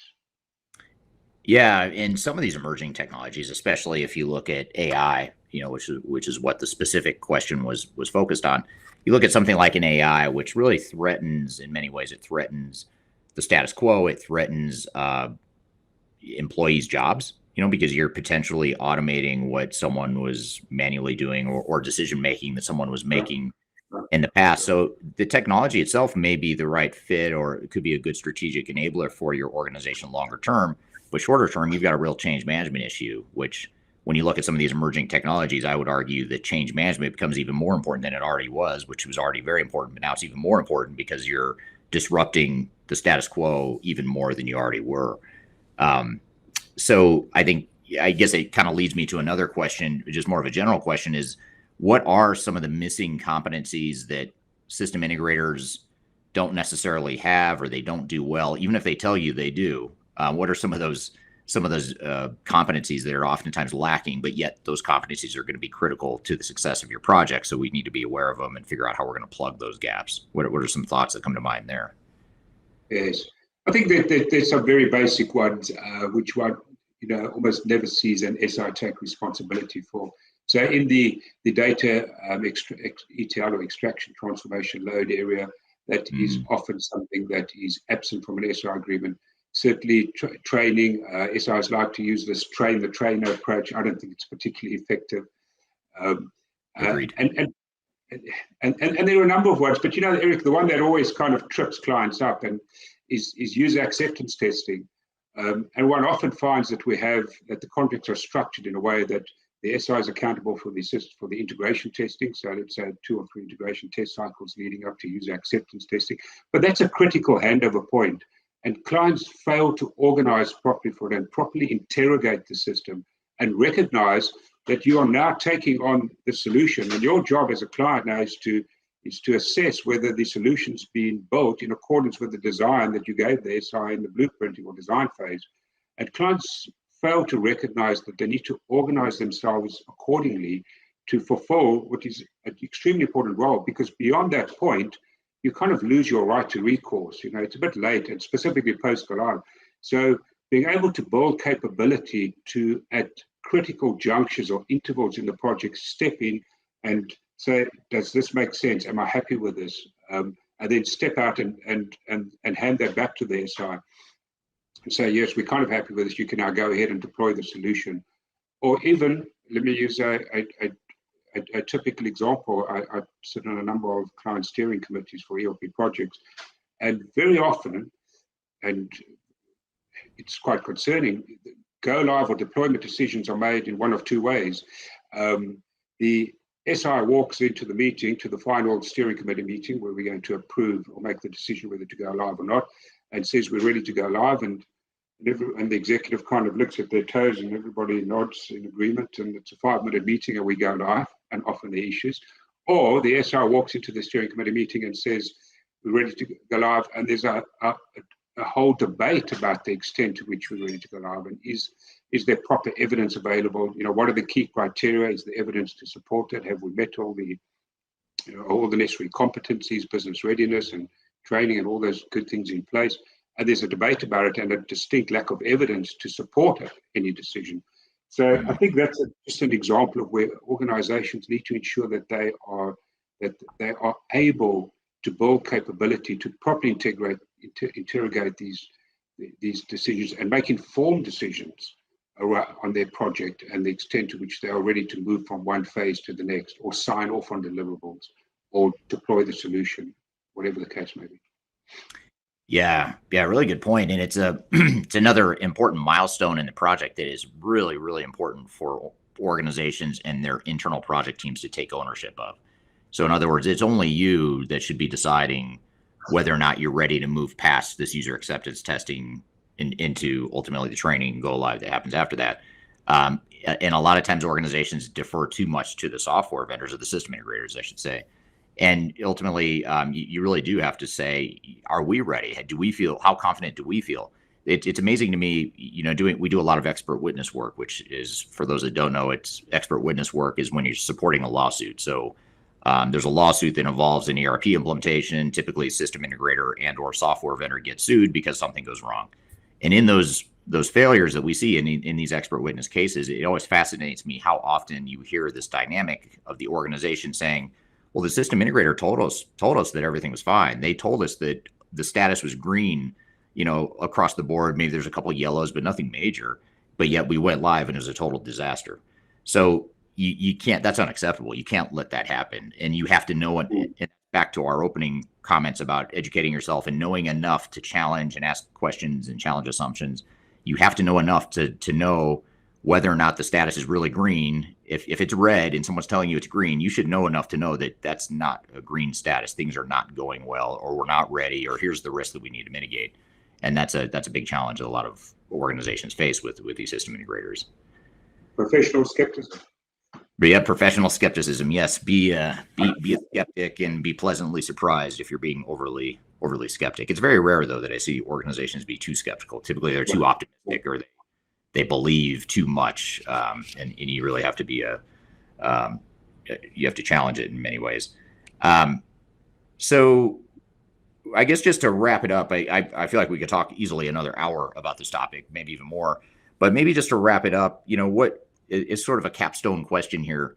What sort of closing advice would you leave for an organization that's about to embark on a digital transformation? Maybe they're in the process of managing a system integrator, or they're trying to figure out what system integrator is the best fit for them. What are just some general, high priority, what are those highest priority summarizations of best practices as far as managing your system integrator and just setting yourself up for better success? Yeah. So very quickly, Erica, given that we're at the end of the session. So, I think one has to own the project, and I know that's a bit of a buzzword, but you have to actually own it and understand what you're wanting out of it. I think one has to ensure that you you manage that and you negotiate an appropriate contract, and that you understand exactly what the SI is doing and what they're not doing, and therefore what you need to take responsibility for. I think having the organizational structure in place, it stays the client's project, and we haven't kind of even touched on things like the typical pairing model that SIs bring to the party, where they create two parallel project structures and never shall they meet, with the SI project team reporting to the SI and everybody else kind of reporting to the SI as well. So, it's so important in terms of how you structure the project, the types of roles, the stakeholder engagement, the people you bring on board, the oversight, and then what do you define as success going forward, and what constitutes success, and having a common uniformed view amongst the executive and key stakeholders as to what constitutes success. And perhaps the last point I would make is it makes sense to use a third party. Have someone in an assurance and advice role. The cost of such a role is generally negligible in terms of the overall capital cost of the project, and set up and embedded in the contract up front, set up some type of quality metrics with regular stage gates and check-ins at critical intervals in the project timeline, to have someone independent assess, are we on track? Are we happy with these deliverables? And kind of keep the SI honest, if you want. So 4 or 5 key areas, but I do think it makes sense to ensure that you do get independent advice and ongoing support throughout the project lifecycle. And if you have the capabilities in place to do that, fine. But if not, I think it's very important that one has that in place. Yeah. And there's times when we're talking about this topic where I feel like our job as consultants is to be sort of a self-help or a motivational speaker of sorts, like telling organizations, you can do this. You can take ownership. You're good enough. You can own this yourself. Don't let someone tell you how this project is going to work. Make the decisions that are best for you. And it's amazing how just that mindset alone, addresses a lot you just mentioned, is just take ownership. I mean, it's your project. Do what you need to do. And, certainly the system integrator is one work stream, one important work stream in the project, but that's only one work stream. You need an internal program manager or someone representing you that's managing the overall program, including the system integrator. You might have external third-party resources, like you mentioned, some clients you've worked with, and I have as well, that have independent contractors that they pull in and manage for certain things, and that's fine. I mean, there's nothing wrong with that. Your system integrator may not agree with you. They may tell you that's a terrible idea because they want that business, they want that revenue. But you find good resources out there. That's a good way to diversify risk. It's a good way to give you more ownership. It's a good way to just bring in the skills that you need. But then there's all the other stuff like the data migration, the change management, the process improvement, architecture, integration, all that stuff that's outside the purview of what a system integrator typically does well. So you just have to sort of take that ownership and look at the big picture and make sure you're addressing all those areas. All right. Thanks, Clifford. Thanks for being here. Great to have you on the show. Hope to see you again soon on this show. And I know we could have talked about that topic for another hour at least, but we'll spare the audience that additional detail. We'll have you back to talk more about that. And in fact, when we come back from a quick break, we're going to talk about some of the points that were brought up here during our discussion. But first, we'll take a quick break. You're listening to Transformation Ground Control.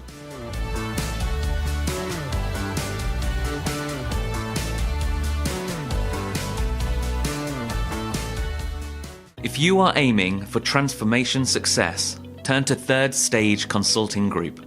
Third Stage's independent and technology agnostic consulting team helps clients define their digital strategies, define their roadmaps, and manage their transformations. With offices in the US, Europe, and Australia, our team helps the world's most forward-thinking organizations through their transformation pitfalls and risks.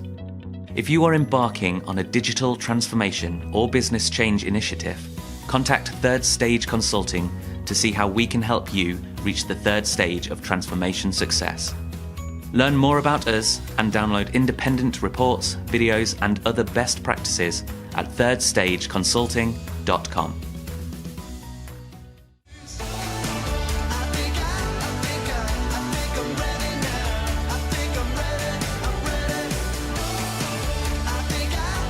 Hello, welcome back to Transformation Ground Control, episode number 54. I'm here with Kyler, and we just had Clifford Martin on the show talking about system integrators, how to manage them, how to hold them accountable. What were some of your thoughts and observations from that discussion, Kyler? Yeah, so this might be a very elementary question, but as the business technologist I am, I'm not sure why you need a system integrator. Like, do you always need one? Or it seems as though it would be a great solution just to cut them out of the entire process. So, so It's almost like a necessary evil. I mean, in depending on who you are, I mean, as an organization, most organizations find that they need some sort of expertise in whatever product it is they're implementing. Now, having said that, there are some bigger organizations that prefer to build that competency in-house, which in fact, I encourage that. And to your point, do you really need the system integrators? Could you hire the people directly? Could you hire people internally? There's a lot of different alternatives, but I think you bring up a bigger point, which is you don't have to settle for, Accenture or Deloitte just because everyone knows who Accenture or Deloitte is. There's a common a common phrase that I've always took exception to in the industry, which is, I think it originated with IBM, or it was in reference to IBM. People would say, no one ever gets fired for hiring IBM because it's a well-known name. They're a proven commodity. They've been around forever. The only problem is I know a lot of people that have been fired for hiring IBM. I know a lot of people that have been fired for and sued, by the way, for hiring Accenture, for hiring Deloitte, insert system integrator here. So it's not necessarily safer. In some ways, it's actually riskier to hire some of these big system integrators, not because they don't know what they're doing, but because, like I said at the beginning of the intro to Clifford, goals are misaligned, people act in self-interest, and those two things combined with the fact that these large system integrators generate so much revenue from these bigger projects, it just creates this dynamic that isn't healthy.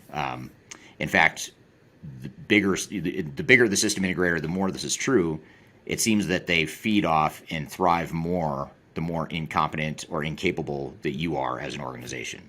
So it's almost like they're being rewarded for creating this learned helplessness from their clients, because the more helpless the clients are, the more they need these technical resources, the less likely they are to challenge those technical resources, AKA, why do you have 100 people on this project? Do you really need to staff this with 100 people? Could we do it with 50? Could we do it with 30?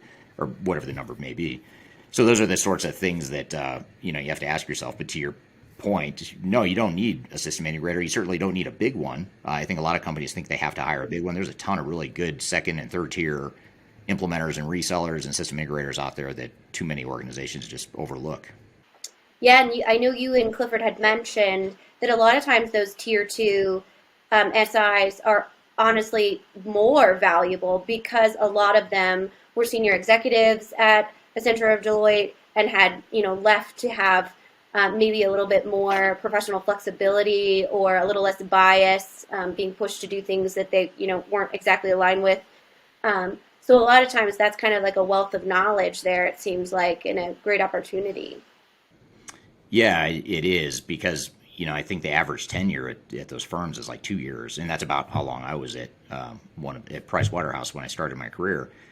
Because it's sort of like you're either going to really thrive in that environment and you're going to go on to like a partner track and you're buying into that model, or not. And if you're not, you're not going to last long. I didn't last long because I just couldn't tolerate the environment, the culture, the biases, the internal politics is just nauseating.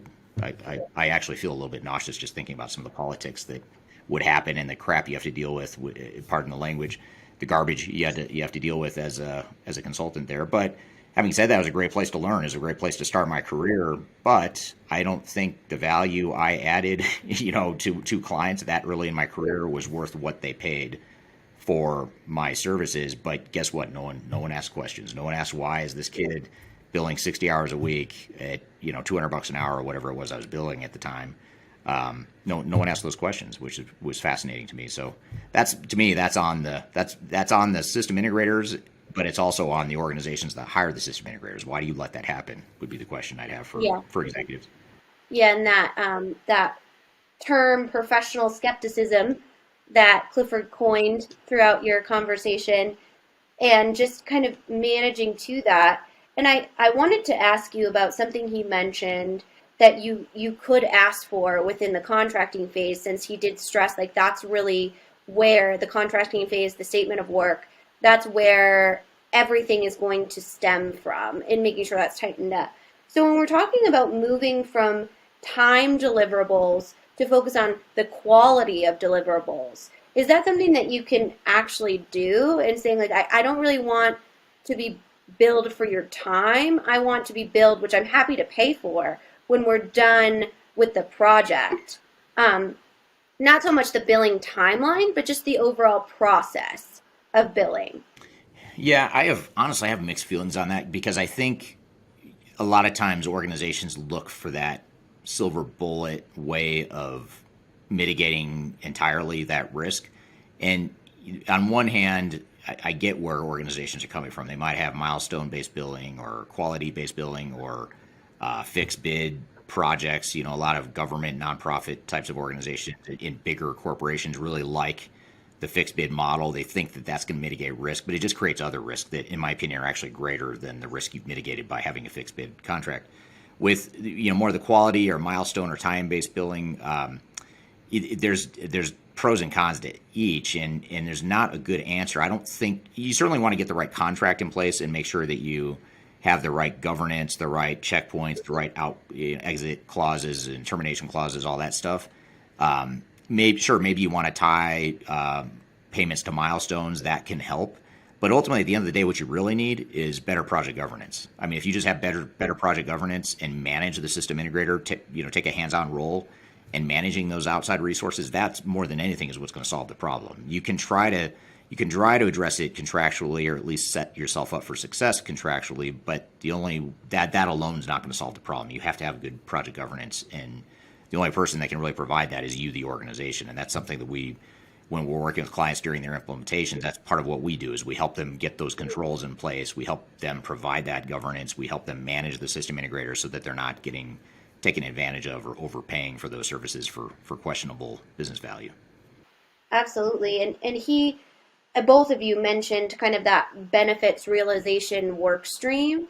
So if you are talking to a client or helping them through kind of their relationship with their SI, how do you make sure that they are keeping a pulse on what is actually the benefits realization to the organization? Well, the first is you've got to, introduce or integrate that work stream into the overall program.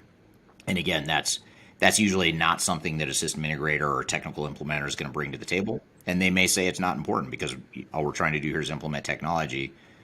Some organizations actually downplay or dismiss the value of benefits realization because they say, well, we don't really have a choice here because we have to replace our technology, so it doesn't really matter what kind of benefits we get out of it. Well, that's like saying, we hate where we live, we've got to go somewhere, so let's just start driving. It's not really a good answer. It's probably going to get you somewhere different than where you are now, but not necessarily anywhere better. You could end up somewhere a lot worse. So you need to have that benefits realization in place and that framework to measure, to hold people accountable, both your system integrator and your internal resources, all that stuff. And the other thing too, by the way, is it keeps you focused on business value throughout the implementation. It keeps you from going down all these rabbit holes and side paths that don't add any value and increase the cost and take away the focus of the project. That's really interesting. One of the other interesting pieces of that is kind of that go live decision making. I had just pictured in my head like this bunker type of visualization with like this big red button where everyone's in the room and they're ready to go and they've planned on this for years, and that type of overall scenario. However, it sounds like a lot of times the SI helps dictate that decision, which I assume they would be like involved in that collaboration. But based on what Clifford was saying, a lot of times they kind of just tell the business like, it's now, go. And then, that a lot of times that doesn't end up working out in the best and most successful process. So I wondered if you could elaborate on that a little bit. Yeah, it's a sort of a CYA, cover your arse mentality that system integrators have. They don't want to. It doesn't in the short term, it doesn't serve them well to point out all the problems with the project or anything that could be perceived as a problem that they created or they let happen or whatever. So there's human egos involved in this, and that's a real problem in that it's almost like the fox is guarding the hen house. The fox is saying everything's fine, don't worry about it. It's all green. There's a couple of yellows here, but we've got a plan to address that. And then when things, hit the fan, what ends up happening, the other dynamic that happens is, well, no problem. Yep, this happens. We've got a plan to remediate. And, oh, by the way, you're not doing your job, client. And here's all the things you need to do to fix this. In my opinion, a lot of that can be avoided, but I think a lot of these system integrators are masters of spinning reality to say, hey, this is normal. It's normal to have this total chaos, and you go live and you can't ship product. That just happens. Well, no, it shouldn't happen. It does happen more than it should, but it should not happen. There's absolutely no reason why you should let that happen, but yet system integrators let it happen time and time again. And a lot of times, especially when we look at these expert witness projects where we're involved with helping support a lawsuit and provide an opinion in a lawsuit, what we find is you're ready to go live and the system integrator is telling you the project status is green, green, green, green. We did our go live checklist. Everything checks positively and we're ready to roll. And I'd say half of that or more of those results or those outputs are influenced by the need to make us look good. Like, look at everything we've done. A lot of times there's a lot of pressure, like, we need to go live. You guys are taking too long. Typically there's delays along the way. So that just further adds to the pressure. So the system integrator and the humans in decision making or making recommendations oftentimes are acting in their own, just imperfect human ways that are contributing to these failures. Yeah, I guess it's just mind blowing to me because it's like if you're providing that really truly terrible of a customer experience, how do you get things like references? Like, I get you might not be like courting for follow-on work, and you kind of just like drop the mic and leave, but it seems as though there has to be some level of accountability on them, and it just seems like they're completely unmonitored. Yeah, it's a good question. I mean, to be in business, you have to have a certain number of minimum successful clients out there, right? If you don't, you're not gonna last. But it's relatively easy to find, even if you just pick 5 or 10% of your customers that are referenceable, but the other 90% are not. If you have 5 or 10% that are, that means you can not screw up 5 or 10% of the time and have pretty good references. The other thing too is that there's a lot of bias out there, especially a lot of what I'm saying, by the way, is again more true for the larger system integrators than it is for the second or third tier ones. But for the big system integrators, there's just a huge amount of bias in the industry, partly because they're so well known, and partly because a lot of those people at those larger firms, they leave and they go work in industry, and they have a favorable bias toward those system integrators. So in other words, they were part of the problem when they were working at the system integrator. They go into industry and they perpetuate the problem by hiring the same type of organization that was creating problems when they were there, but they don't necessarily see it that way because it was a positive experience for them. When I was at Price Waterhouse, I learned a ton. There was some definite positives there, but it always bothered me that I felt like it just didn't feel right. It didn't feel like we were acting in clients' best interest. But a lot of people, I'd say probably most people that leave the Big Five don't see it that way. They see it as a positive thing, and they're not necessarily thinking about what could have made the client more successful or why did the client screw up. So I don't know if I have a bit of a jaded view on that, I'll admit, but that's my opinion of the situation. Yeah, well, Adam, my husband, has a similar story, which I won't completely share, but where he was put in a situation where he really felt like the integrity of who he was as a professional was being called into question because of what he was being forced to tell a client. And I think for him, that was the breaking point. And I've been in similar situations when it comes to a corporate career where it doesn't feel right. Like the things that you're doing for your customer isn't something that kind of matches your integrity of a person. So I definitely get that. I think it's just amazing to me that there isn't more, I guess, competition on that level, because every business needs software. And it almost reminds me of like telecom, right? You want TV? This is your TV. Here. This is all the TV you can have. This is what you get. Oh, you want a cell phone? Oh, okay. Well, you can have T-Mobile or Verizon, or AT&T. Like, there's no tier 2, if you will, of mobile carriers out there that will provide the same amount of service. So it kind of reminds me of those marketplaces where there just isn't as much competition to make people be honest, really, with their customers and clients. And to add to that, I agree with you, to add to that too, there's no regulation. in this space. There's no government rules and regulations for how this stuff works. If you're on the audit side or tax, those big firms that also do audit and tax, those parts of the business are heavily regulated. But when you get into digital transformation and ERP consulting, that is not at all regulated. So you add those two factors, the fact that you have these big, massive, well-known players, that they're heavily concentrated, combine that with the fact that they've got a poor track record and there's no government or regulatory accountability, or any other sort of accountability for that matter, that's a problem. Absolutely. And I'm excited to talk to you and Nate, who both have decades of experience in the industry, and hear kind of why you both chose kind of the more independent, agnostic path, when it's really not the easiest path to choose, from our conversation. So I'm excited to kind of play that clip for our audience today. Yeah, and I am too, and it's a good conversation that goes into why having an objective, agnostic view of your entire project from start to finish is so important. And that is something else, by the way, that's missing from most, if not all, system integrators, is they're so focused and specialized in one technology that's all they see is, my technology has to fit within your business, every possible nook and cranny I can make it fit. Whereas if you take a more agnostic approach, you're going to have a different perspective. You're not trying to force fit technology where it doesn't belong. You're not looking at it just from a technology perspective. You're looking at the more important people and process and strategy issues. And that's part of what we'll talk about with Nate here in just a minute. But before we get to that, though, let's take a quick break. We'll have Nate Stroeher on the show talking about technology agnostic approaches to digital transformation. We'll take a quick break. We'll be right back with more Transformation Ground Control.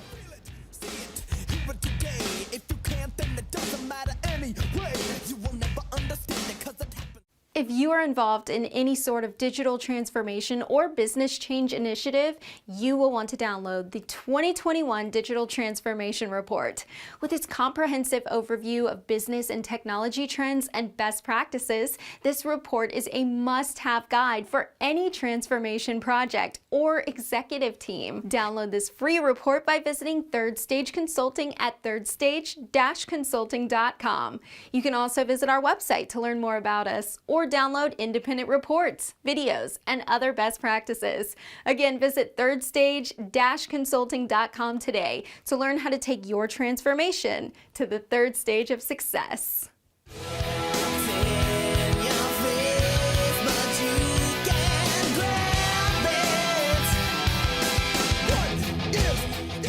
Hello, welcome back to Transformation Ground Control, episode number 54. I'm here with Cheatham and excited to introduce our next guest. And it's actually a clip we're going to play you of our next guest, which is Nate Stroeher. He's the director of strategy and transformation. He's practice lead here at Third Stage in the United States. And he is in a video here that Kyler hosted and facilitated, asking questions about technology agnostic implementations. What does it mean? Why is it important? And so let's just jump into the clip and we'll debrief afterwards. So here's the clip with Nate talking to Kyler and I about technology agnostic approaches to digital transformation. I'm Kyler Cheatham here with Nate Stroeher and Eric Kimberling, and today we're going to talk about what is technology agnostic. So Eric, let's start with you. How did you get involved in independent consulting and technology agnostic information? Well, it started earlier in my career, having worked for one of the big system integrators that was not system or software agnostic, finding that there's a huge amount of bias in the industry and the work that I was doing early in my career. And so that really just stimulated an idea or a perceived need for independence. Just because as I continue my career, I found that there's not a lot of consulting firms out there that are truly independent. So I thought it would be a good opportunity to start a consulting firm that specialized in ERP and digital transformation, but also one that was completely agnostic and representing clients' best interest rather than vendor best interest. Sure. And Nate, if you were to define technology agnostic, what would you say? I think it's best summed up that you're going to choose the best solution for your client. And I think it's important that with agnostic, when we talk about software agnostic or platform agnostic, technology agnostic, that we all have biases. So whether you know it or not, or whether you have your interest financially to lead someone to a platform or a technology, when you're agnostic, you're really you you eliminate a lot of those biases, whether they're perceived or they're real. It's just you're giving them what's best for them. Absolutely. And so when we talk about independence, let's just kind of lay it all out there for our audience. Do you have any relationship with vendors? We'll probably start with you, Eric. Any sort of financial kickbacks or anything like that? Yeah, no, we don't have any sort of financial tie to vendors. So the key litmus test for us is, do we have anything to gain financially or otherwise by recommending any one solution? And if the answer is no, we don't have anything to gain, then we're being truly independent. Really all we care about is what the client's needs are and making sure we address the client's satisfaction and their operational needs. So Nate, what if you had a bad experience with a previous vendor on another client or something like that? Do you ever take those biases or that information into your recommendations?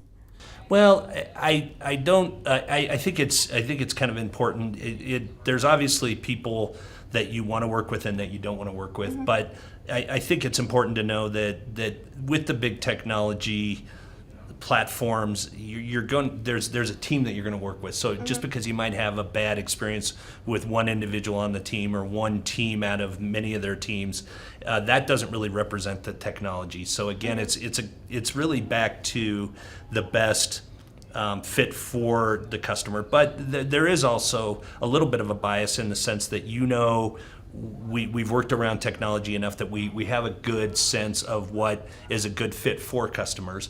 And we know with a lot of the implementation providers who are good to work with and who are going to be the better teams to introduce to a smaller customer, to a larger customer.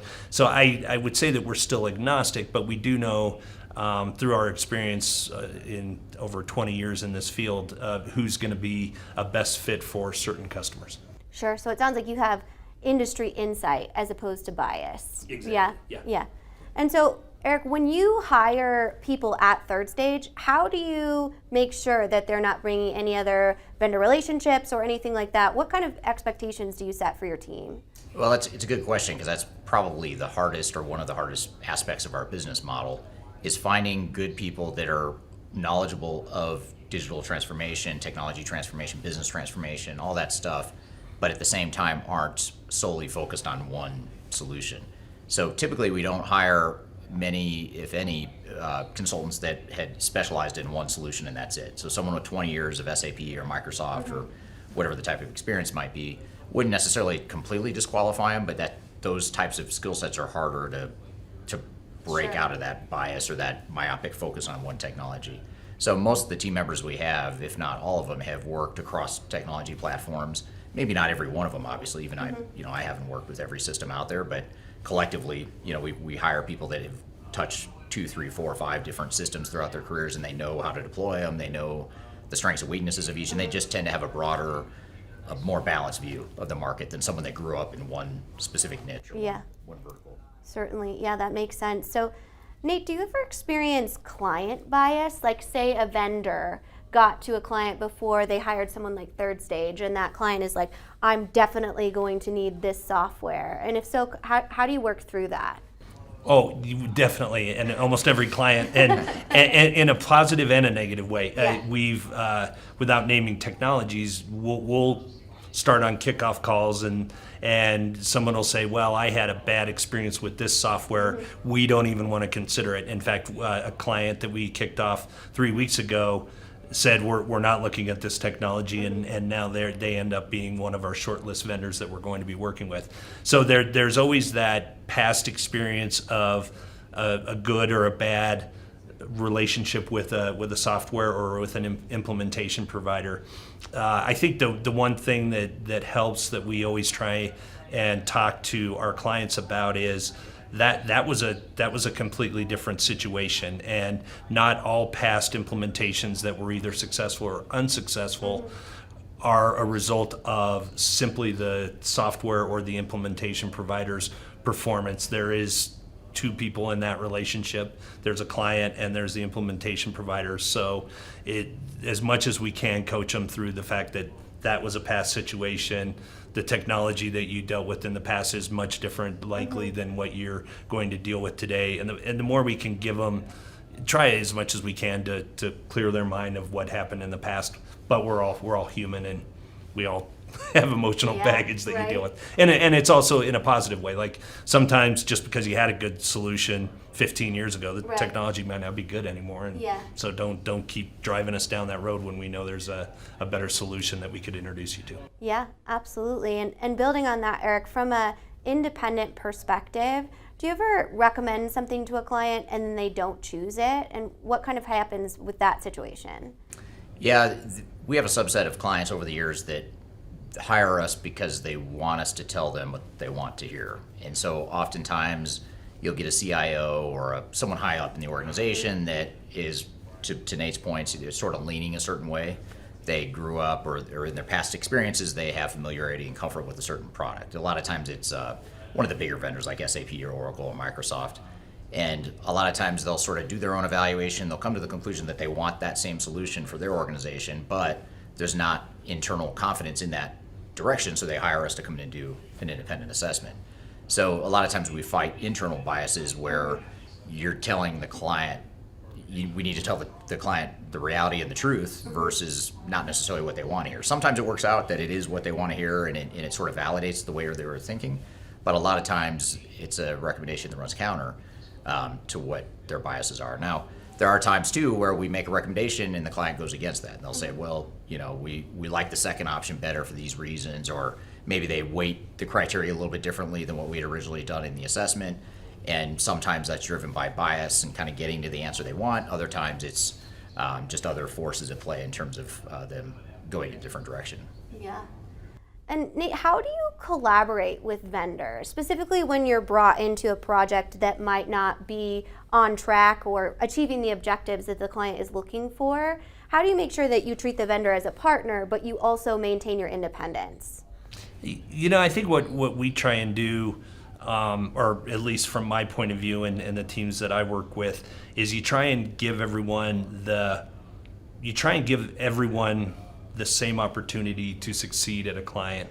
If they take that or not is really their game to win or lose. And a good example, and I keep going back to these examples that we've had in the last couple months, is a lot of the vendors will hold a discovery call with the client to learn before they fill out the RFP and before they do the demo, just exactly what the client's needs are and how some of the specific niches in their business can be satisfied.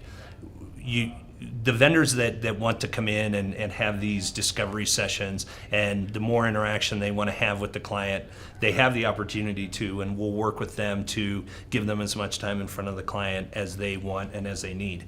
If a vendor doesn't want to do it, we've at least made the opportunity for them to do it. So again, I think it's just treating them all the same, giving them all the same opportunities, and really giving them the opportunity to succeed or fail based on their performance. Interesting. And what happens if you have a bad demo, but the solution might be a good choice? Does that ever happen?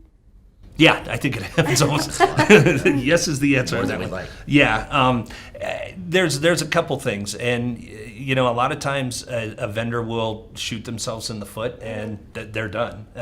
What we try and do, and I think it probably we're successful about 95% of the time, is we try and have 2 or 3 solutions that are all going to be the right solution for our client. So if someone fails, we have 2 in the wings that are going to be a good solution.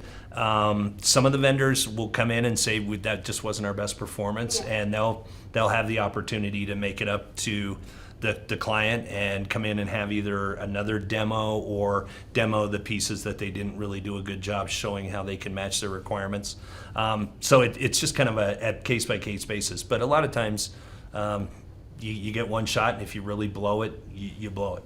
Yeah. And our job a lot of times is to differentiate between just a blown demo because the sales rep or the person doing the demo just isn't good, or they're just not connecting with the client's needs for whatever reason, versus ones where it truly is a problem with the technology and that's why the demo bombed. There's a glaring deficiency in the product, therefore they couldn't demo it very well. So usually it falls into one of those 2 camps. And so a lot of what the values we bring is to help differentiate the difference between is it a product problem or is it the way the product was demoed. And a lot of what we use too is just data from our own database, the quantitative data, to help either validate, is that consistent with what we saw in the demo, or is there some sort of discrepancy that we need to follow up on? Our data shows one story, and we have experience that tells one story, and then what we saw in the demo is something different, and we've got to figure out how to reconcile that. And the one thing to add on to that, there's always two parts to a demo. There's the technology fit, and vendors are gonna, they're all, if they've made the short list, they're going to be pretty comparable as far as being able to meet the needs of the client. And then there's that whole cultural fit, the soft side of it. And I think the worst thing that a vendor can do, and the quickest way to not have a repeat demo or not have a second chance to come in, is if they just didn't pay attention to the client, if they just didn't take the time to learn their business. Those are usually the tougher sells to get them back in the door, to show their product. If it's something that it was, there's technology glitches, there's misunderstandings as far as what a client's told the vendor. There's always going to be those situations, and for the most part, people are putting a lot of money and a lot of time into this process. And if they think that it's something worth pursuing, they'll give them a second chance. Yeah. Yeah. And it sounds like you guys have a lot of kind of hard or maybe uncomfortable conversations with clients when we talk about, recommending a technology that they might not have thought of before, or they have had a bad experience with, or the demos and making them kind of consider a demo that didn't go very well. Eric, how do you build that trust with your clients so that they really do kind of blindly trust you in these situations? Well, I'd say, first of all, that most clients have a high level of trust just because of the independence of the technology agnostic model. So they know that we're not being driven by our own self-interest. We're not out to try and make commission on anything, because we don't make commission on our recommendations. But I think that, that just as big of a problem is having the tough conversations around maybe a product that could be a good fit that a client is biased against. I'd say, I'd be curious to see if you agree with this. It seems like more often than not, though, it's the opposite. It's that there's a bias toward a product, and we have to say, hey, we know you're enamored by all these cool bells and whistles, but the reality of how we're seeing this deployed at other clients tells this story. And so you sort of have to deflate their optimism a little bit, which that sometimes is even harder than convincing them that a product they think is terrible or isn't a good fit, convincing them that it is. So it goes both ways for sure. I don't know if it's greater than 50-50 or whatever. But. Yeah, and we just had that conversation this week with a customer that said, you've recommended what we'll call 3 of the big 4 mid-market solutions, and they said we really want to maybe look at some of the open source solutions. We want to look at some of the smaller players. And we had to have that conversation to say, there are a lot of really good things about that. However, you have a really small IT budget, you have a small IT department. Yeah. There's so many things that keep you from wanting to pursue those opportunities, because you're just setting yourself up for failure. Yeah. So, but sometimes you just, the client wants to look at that solution, and you let them look at that solution and let them learn for themselves. And, sometimes that's what it takes. Yeah, yep, definitely. Those resources are so important. Eric, when it comes to the overall competitive nature of independent or technology agnostic firms, why aren't there more of them? Well, I think just having started, 2 independent technology agnostic consulting firms now, I would say it's a lot harder because to start an independent firm, because you're not getting the support of software vendors. If you were to open up shop tomorrow that aligns with one of the big software vendors, they're going to immediately give you certification, they'll give you leads, they'll give you marketing support, Sure. and you sort of get wrapped into their whole ecosystem. So in the short term, it's a lot easier just to start a VAR or a consulting firm that's aligned with the software vendor. But like I said, there's plenty of them out there. I don't know how many there are, but if you look at SAP and Oracle and Microsoft and all the different consultants out there that focus on that, there's tons of them. So I think that's probably the biggest thing. And the other part of it too, getting back to one of the earlier points about hiring and how difficult it can be to find good consultants that have broad experiences, there's just not a lot of them. Most consultants come up through their career focusing on one technology. So if they're going to start a consulting firm, chances are they're going to do what they know best, which is to focus on that one technology. So I think those 2 things combined are probably why there's not more independent firms out there, is just that sort of experience bias, and then also the fact that it's just easier in the short term to have a big vendor like SAP or Oracle or Microsoft feeding you leads and helping you get the firm off the ground. Absolutely. And I think we can kind of wrap up on that note. So if you are a company, or if a company is watching this and they're considering not hiring an independent consultant, what are some of the risks associated with that? Well, I'd say the biggest thing is just the biases, everything we talked about and that Nate was talking about with client biases. Organizations that don't implement various ERP systems for a living simply can't know what there is to need to know about the digital transformation and software space. So you're going to be limited by your own biases, by your own blind spots, and you're going to succumb to the pressure or the spun messaging that you get from vendors, which typically is going to mismanage expectations, and you're going to be overly optimistic, and it's not realistic, the picture that gets painted from software vendors. So if you don't know that, if you haven't been through that process, if you don't have an independent advisor, that's just going to further complicate things. Sure. Yeah, and I think there's a process that you go through with every selection and digital transformation project that there's important steps to take every time, and I could use different analogies for self-improvement, that sort of thing, but that it's those steps that really weed through what Eric referenced, and that is a vendor has their set way of showing you what their solution is, and it's obviously going to be the best way for them to highlight their strengths, and by using a real set methodology of examining, defining your requirements, examining all the different technologies and how they can not only satisfy your requirements but work with the other systems, and really look at that whole picture, you're really putting yourself in a much better position to control what the vendors are showing you versus them coming in controlling what they show you. Yeah, it sounds like project ownership really is a main objective there. Yeah. All right, thanks, Nate, Kyler. That was great to have you guys talking about that important topic. We're going to talk a little bit more about that. We'll take a quick break. We'll be right back with more Transformation Ground Control.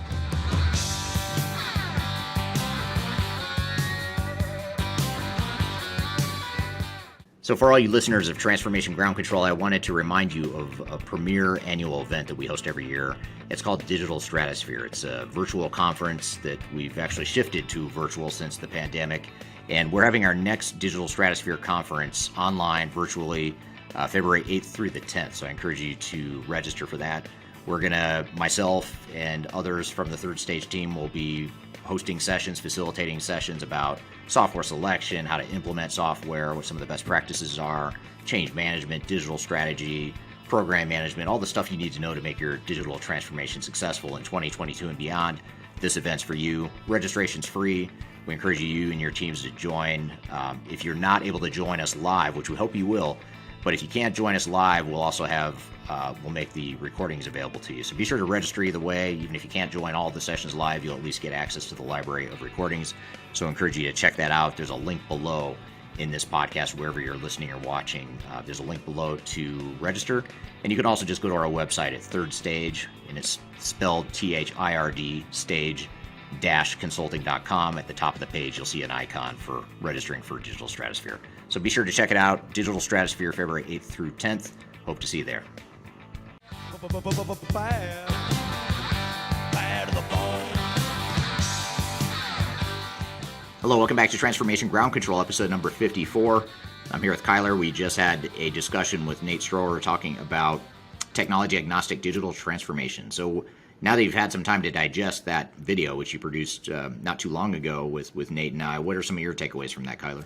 Yeah, I think that conversation is so important because a lot of times we get questions about like what does agnostic mean, or you must have some sort of partnerships, and we just truly don't. Like, for example, our Digital Stratosphere 2022 event that's coming up, or that is happening now, I should say, is a lot of vendors offer to sponsor that, and we, politely and respectfully say, no, that's not something that we're interested in. We really have no financial ties, or really ties in general, except for helping our customers to implement technology. One thing I want to just showcase to our audience is we kind of talked about what happens when you have to take a client and convince them that the software they're married to, that they've looked up, that they've Googled, is not the correct software for them within your recommendation.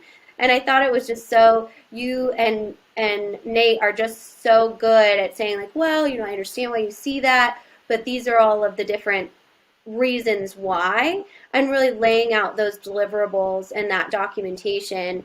But I can only imagine that that must be really difficult, especially if you have a team of people that really like one software and it's your job independently, not only with software vendors kind of whispering in your ear and whispering in the client's ear, but the client actually wanting that.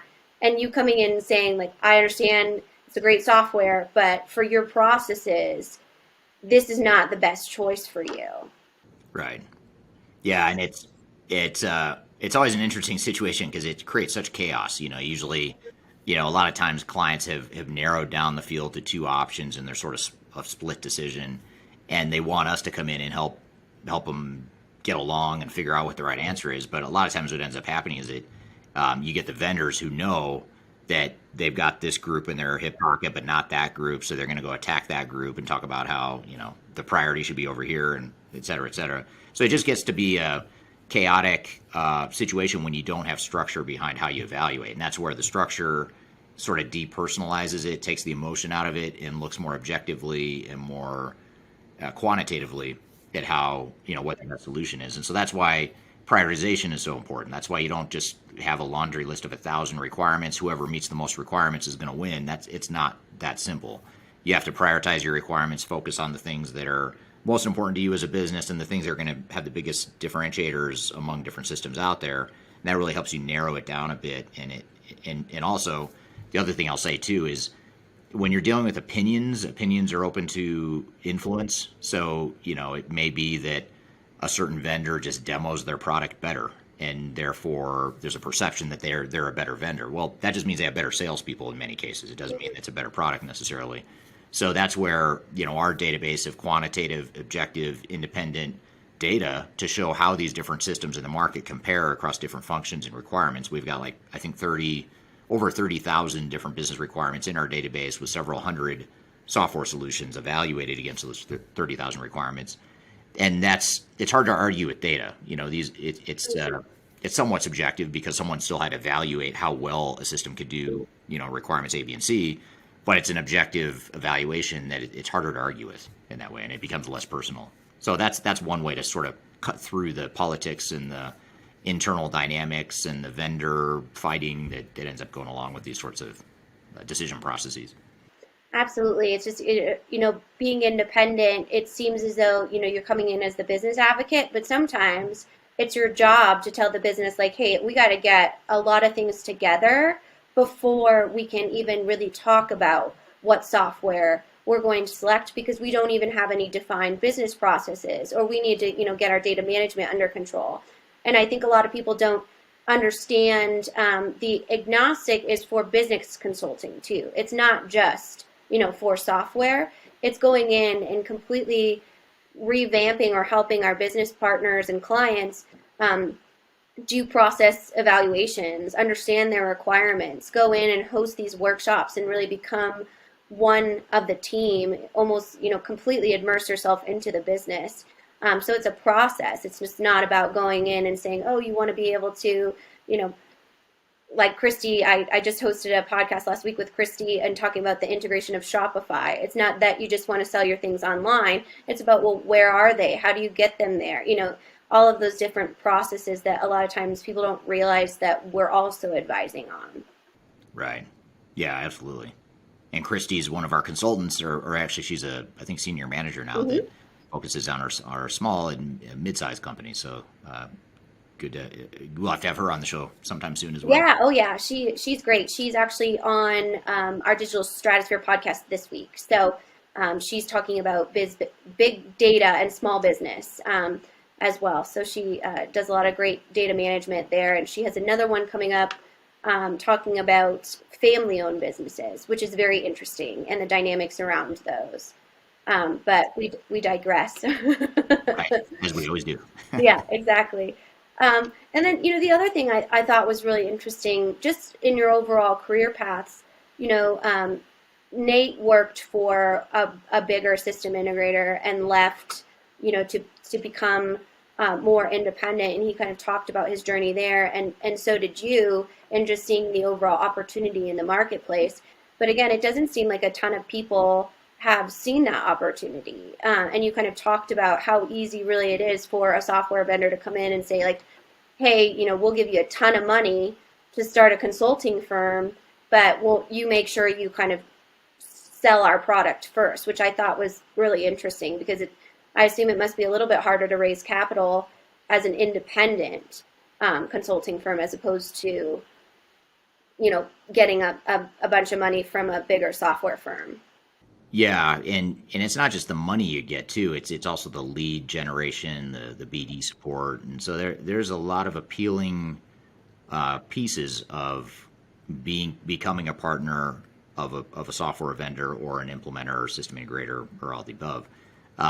In fact, it's one of the reasons why when I started Third Stage, I focused so much on creating a marketing engine that was totally self-sustainable and independent from the vendor. So in other words, we don't get leads from vendors. We don't get any sort of, we have no referral or commission arrangements with vendors.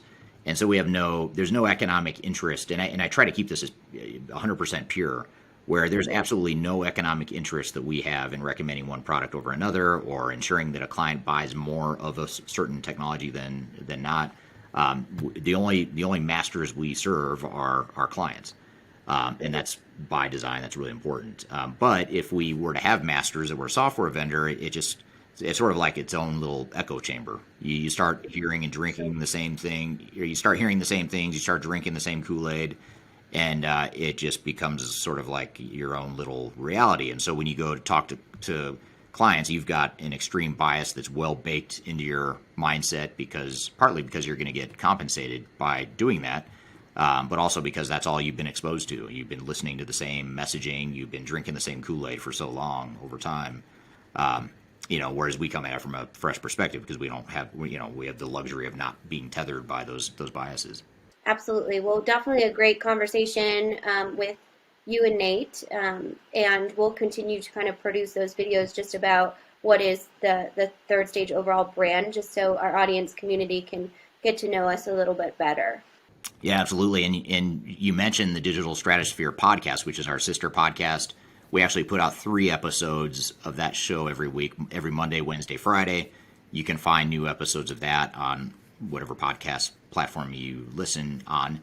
And then this podcast, Transformation Ground Control, comes out every Wednesday. Totally different format, too. This is more of a long form, call it a more traditional, I guess, podcast show, whereas Digital Stratosphere is more like 10 to 15 to 30 minute bite-sized chunks that are released more frequently. So it's just a different format depending on your style and what you're looking for. This is, I'd say, more of a deeper dive conversational approach. The Digital Stratosphere is more to the point, I guess I'd say, and more focused on specific topics. So be sure to check that out. If you like this show and you're looking for another podcast to listen to, that's another great one to check out too, which is Digital Stratosphere. You can find that the same place you find this podcast. So, well, great. Well, thanks for all the great analysis and discussion here today, Kyler. Really appreciate you being here as always. And thank you to the audience for being here today. Again, be sure to check out new episodes every Wednesday. Check us out at thirdstage-consulting.com. And also, if you weren't able to attend our Stratosphere event, which is actually happening this week digitally and virtually, it's happening this week as we speak. But if you're listening to this podcast too late or it's after the fact, be sure to go to stratosphere2022.com and you can actually listen to a recording of the event if you missed it, or if you happen to be listening to this podcast right when it comes out, you still have time to join some of the live sessions from February 8th to the 10th. So be sure to check out stratosphere2022.com if you'd like to just learn from other thought leaders in the space and just unpack some best practices around digital transformation a little bit more, and we'll look forward to having you there. So thanks again, everyone, for being here. Have a great week. We'll see you next Wednesday. You're listening to Transformation Ground Control. We'll see you next time.